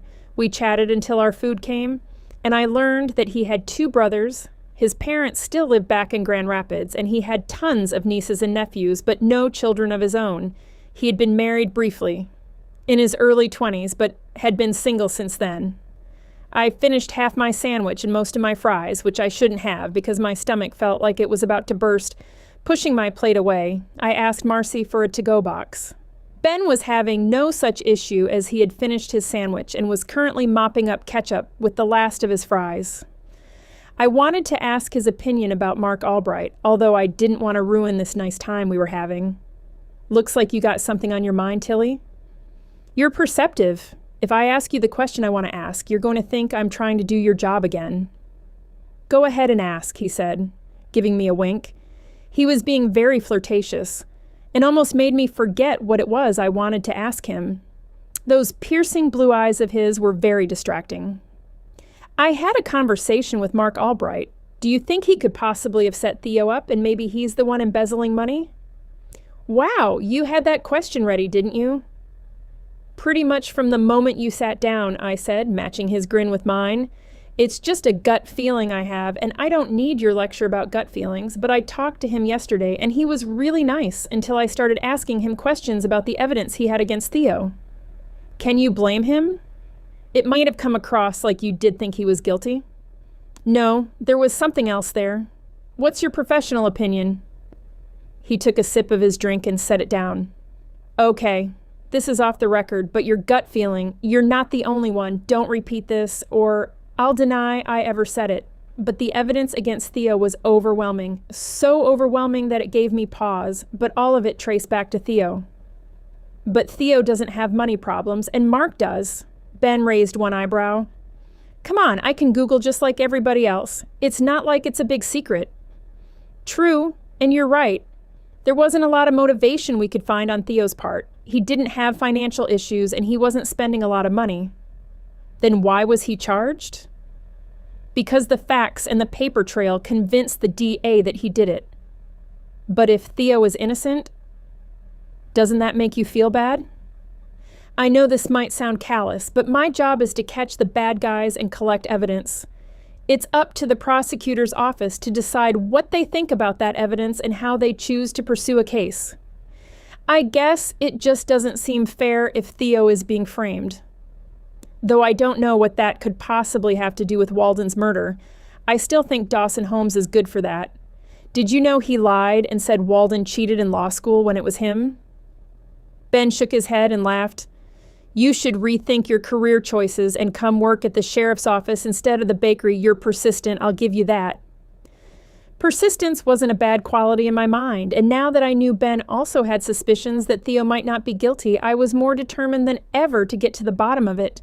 If the DA wasn't convinced she knew what happened and wanted you to investigate more, what would you do? Tillie, you need to stay out of this. I'm just asking hypotheticals. The way he raised his eyebrows at me, I don't think he believed me. I would talk to everyone who had any type of access to the city funds and see what motive they might have. I would probably talk to them 2 or 3 times and see if anyone seemed nervous. It's one thing to tell a lie, but it's another to keep it up. That made sense. I had often caught my son in a lie when he was a kid that very same way, though his lies usually were about eating cookies before dinner, not framing someone for embezzlement. Was someone at the city offices willing to go that far? Chapter 21. I practically flew out of bed the next day, even though I had tossed and turned a lot.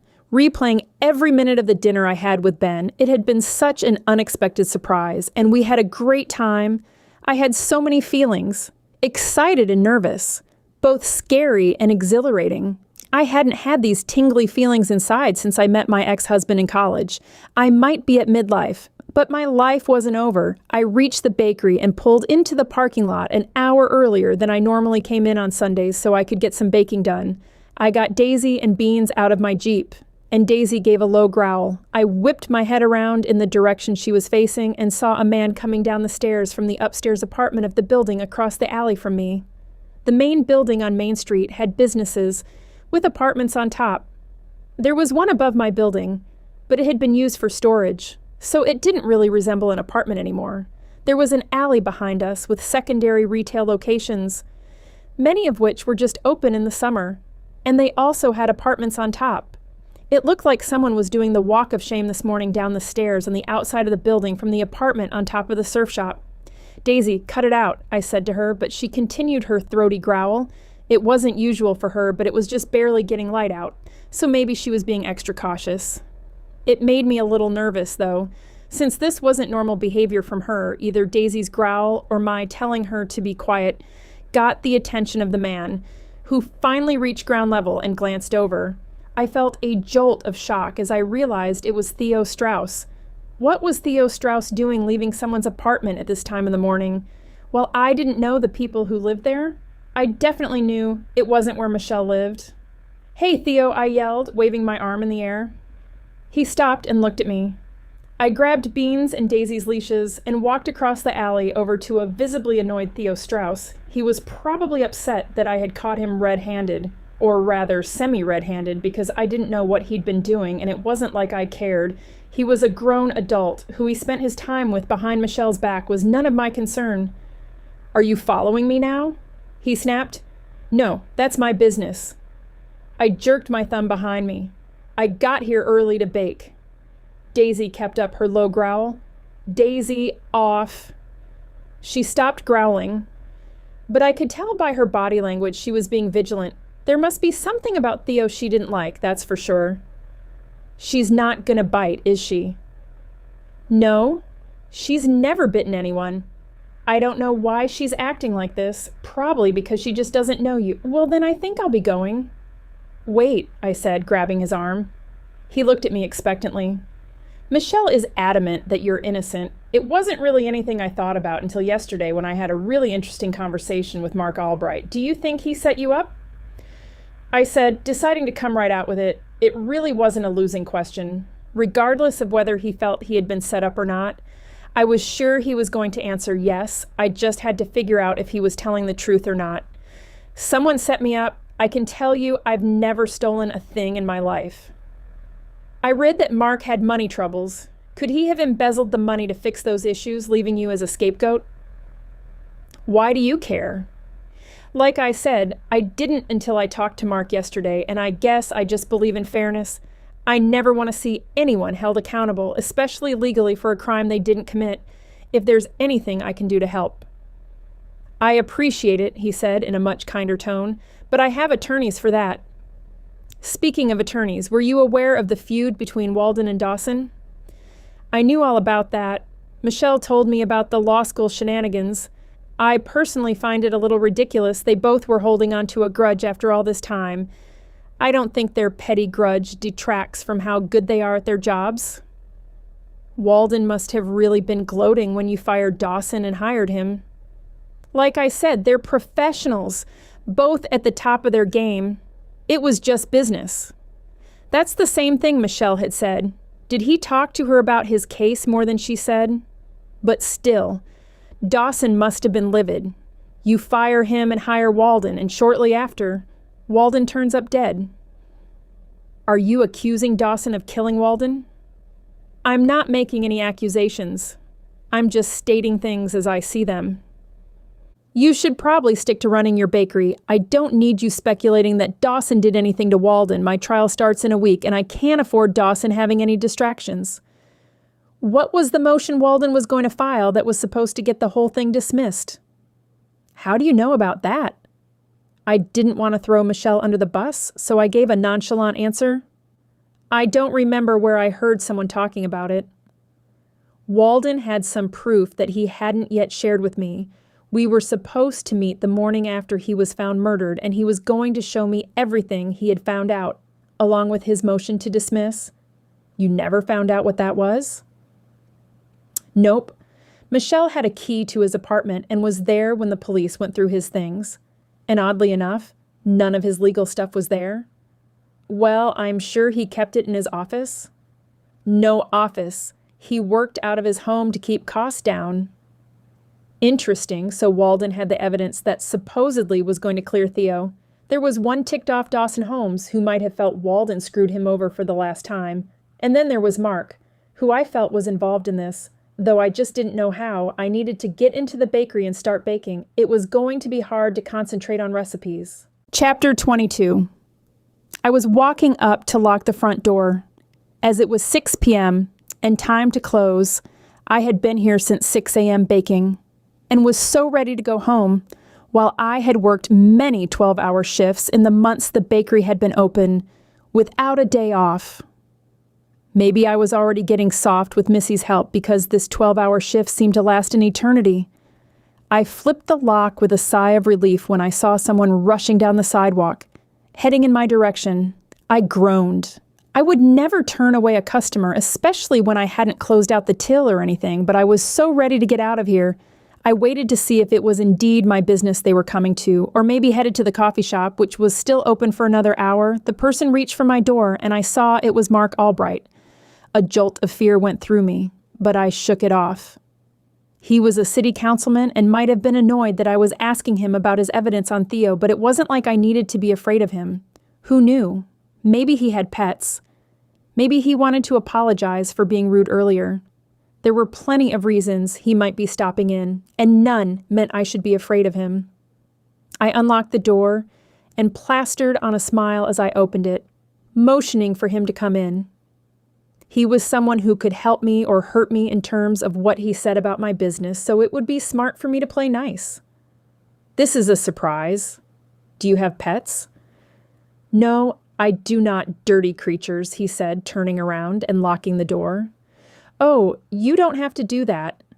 If anyone else comes in while you're shopping, it's fine, I said, ignoring his comment about pets and trying to ignore the hair on the back of my neck stand up. I had a bad feeling about this. Why did he lock the door? Now I was worried. I reached in my pocket for my phone, and when it wasn't there, realized I had pulled it out and set it on the counter before opening the door. We need to have a conversation, and I don't want to be interrupted. I don't really have time right now. I need to close up, but I can come to your office someday this week at your convenience, I said, trying to think of how I could get rid of him. This won't take long now. Why don't we go into the back, where we have a little bit more privacy to talk? Anyone walking by could see us through the windows, which gave me a small sense of safety. I wasn't about to go in the back with him where we couldn't be seen. Why did he not want people to see us? I started trembling a little, but tried to push my fear away so he wouldn't pick up on it. I think we're fine here, I said, standing my ground. He didn't say anything for a second, and I heard the swinging door in the back creak. With Daisy and Beans trotting toward me, Mark took a visible step back. You allow these creatures in your bakery? Isn't that a health code violation? This is a pet bakery, not a human bakery, so pets are welcome. Daisy just came to my side as she had earlier today, and she wasn't growling. But her gaze was fixated on Mark. Beans, on the other hand, was acting a little strangely, walking around us in a big circle, and then halfway around again until he was behind Mark. I thought it was odd, and I could see Mark was definitely unnerved. Animals could sense when people didn't like them. I wondered what was going through Beans' head at this moment. You said you wanted to talk to me, and I told you I had things to take care of, so if you could hurry up and get on with it, I'd appreciate it so I can close up and go home. It's in your best interest to stay out of my affairs. I'm not in your affairs. I simply asked you a couple of questions at the coffee shop. And you talked to Theo several times, and Dawson, pretending to be a fake client. Excuse me? I said indignantly. Oh, please don't try to lie about it. He told me about this unhinged woman who came in. After we talked at the coffee shop, I showed him a picture of you and he confirmed it. You've been nosing into a lot of business that is not your concern, for all I know. You killed Walden. You just wait a minute. No one thinks I killed Walden, and as far as everything else, I'm a citizen of Sweet Haven. I have the right to know what's going on. Though how did he know all this? Had Dawson really figured out who I was? You don't have the right to know what's going on in my business or Theo's or anyone else's but yours, so I'll say this one more time. Mind your business. You and this little bakery of yours, or trust me, you're going to regret it, I maintained a brave face.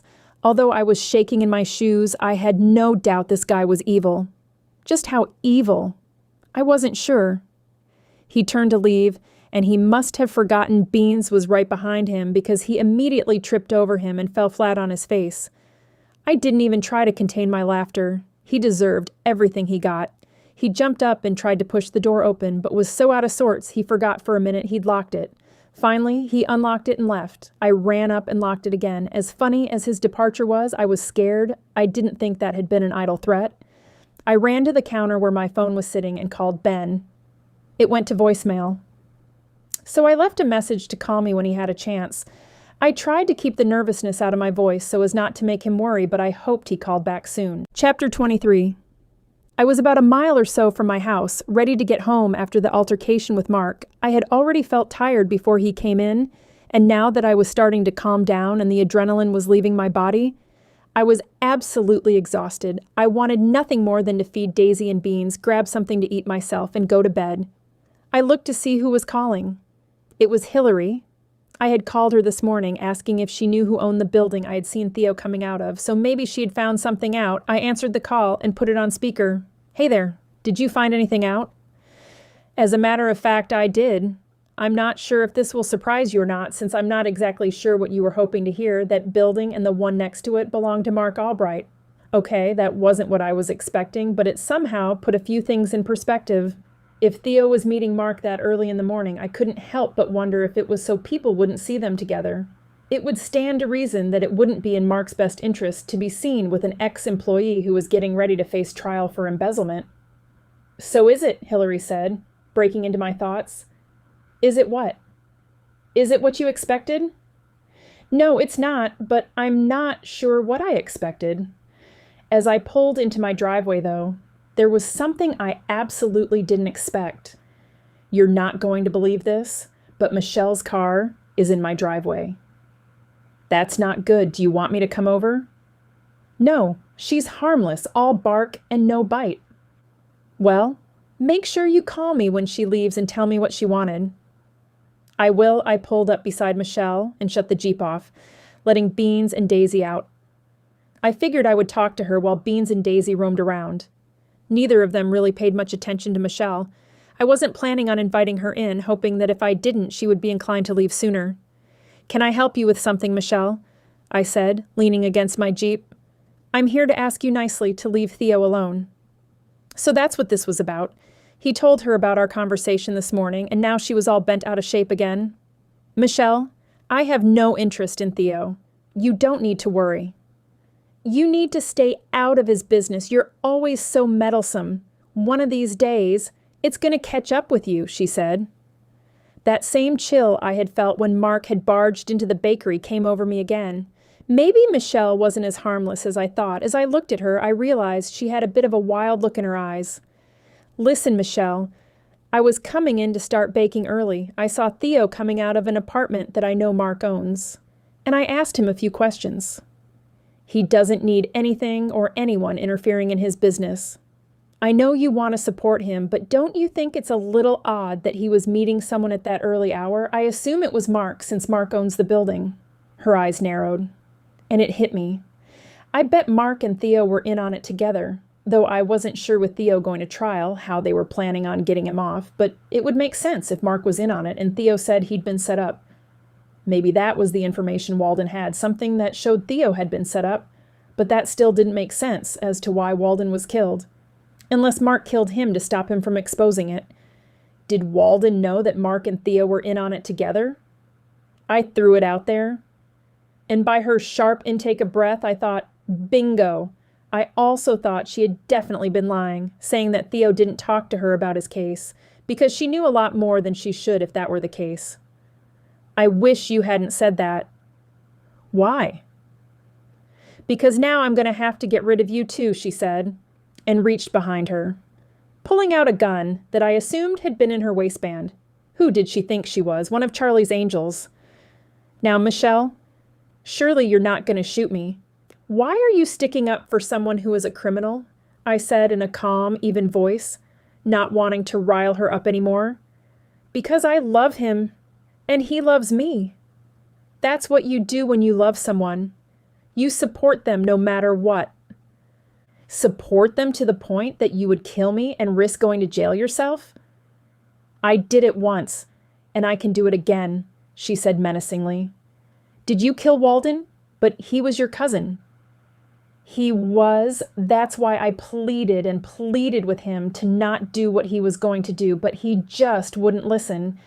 He said it was his duty to tell Theo he knew what he and Mark were up to, and he wouldn't represent him. I didn't mean to stab him. I was just so angry. I don't know what came over me. Things started to make a little more sense now. So this big motion that was going to get Theo off was a lie, wasn't it? He told Theo that he knew he was guilty and also that Mark was in on it and he was going to expose them. But how could he do that? If he was Theo's lawyer, wasn't there attorney-client privilege? Theo didn't tell him the information that he found out, so Walden claimed attorney-client privilege didn't prevail there. I couldn't let him ruin Theo's life and take away my happiness, just like I'm not going to let you do it either. I'm sorry, Tillie, but it's just the way it has to be, she said and raised her gun. Why did Walden have my name in his pocket? You can at least tell me that. I thought with your recent history with murder, it would throw suspicion on you. Michelle lowered the gun, and I felt a little relief. You tried to frame me? I knew you'd probably have an alibi or something, so it's not like I really thought the police would think you did it. She was so nonchalant about playing with someone's life. Are you also the one who put the note in my mailbox? If you would have only listened and stopping butting in where you don't belong now. Enough talking, Michelle said. Raising the gun again, I started to scream when a car pulled into my driveway and I saw it was the sheriff. Michelle looked at me, the whites of her eyes flashing, and for a second, it looked like she was torn about what to do and was frozen to the spot. I took that moment to lift my leg in one of the high kicks I had done at aerobics a few weeks ago with Chelsea, and I kicked the gun out of her hand. That got her attention, but instead of going for the gun, she ran around and got in her car. She tried to back up, but crashed right into the police car. I saw the sheriff get out with his gun, trained on Michelle, and I had never been so happy to see someone. Are you okay, Tillie? He called to me, not taking his eyes off Michelle. I could hear a siren in the distance. He had probably called for backup as soon as he pulled in. I'm fine, I said. Though my voice was shaking a little, the other police car pulled in and the officer got out and joined Ben as he was handcuffing Michelle, who was screaming like a banshee about how she did it for love. The other officer put her in the back of his car and Ben came over to me. Are you sure you're okay? He said, concern in his eyes. Yes, I'm fine. She didn't hurt me or anything. I saw you called me. I'm sorry I didn't get the message sooner, and when Hilary called and said Michelle was at your place, I thought I better come make sure things were okay. It wasn't about Michelle, I said, and filled him in on what had happened with Mark. You've had quite an eventful day. I need to get your statement, but it can wait until tomorrow. Go ahead and go in and rest. Just stop by tomorrow morning on your way to work. I should get going so I can talk to Michelle down at the station. Of course, go do your job. I'll come by tomorrow. Call me if you need anything, Tillie, he said, and that warmed my heart. Chapter 24. Are you all right? Hilary asked. I had called her after the police had hauled Michelle off to jail and asked her to call the ladies and have them come over. I was still a little shaken up from what had happened, and nothing made me feel better than having my friends around me. I'm fine, just a little shook up, but nothing some chips and guacamole won't fix, I joked. I heard the front door open, and Georgina's voice call out, We're here! We're here! In the kitchen, I replied. Georgina, Chelsea, and Missy all walked in, took their turns giving me a hug, and then took a seat at the table. Now, I feel kind of silly calling you guys over here. Though I did already feel better, their presence was reassuring. Nonsense.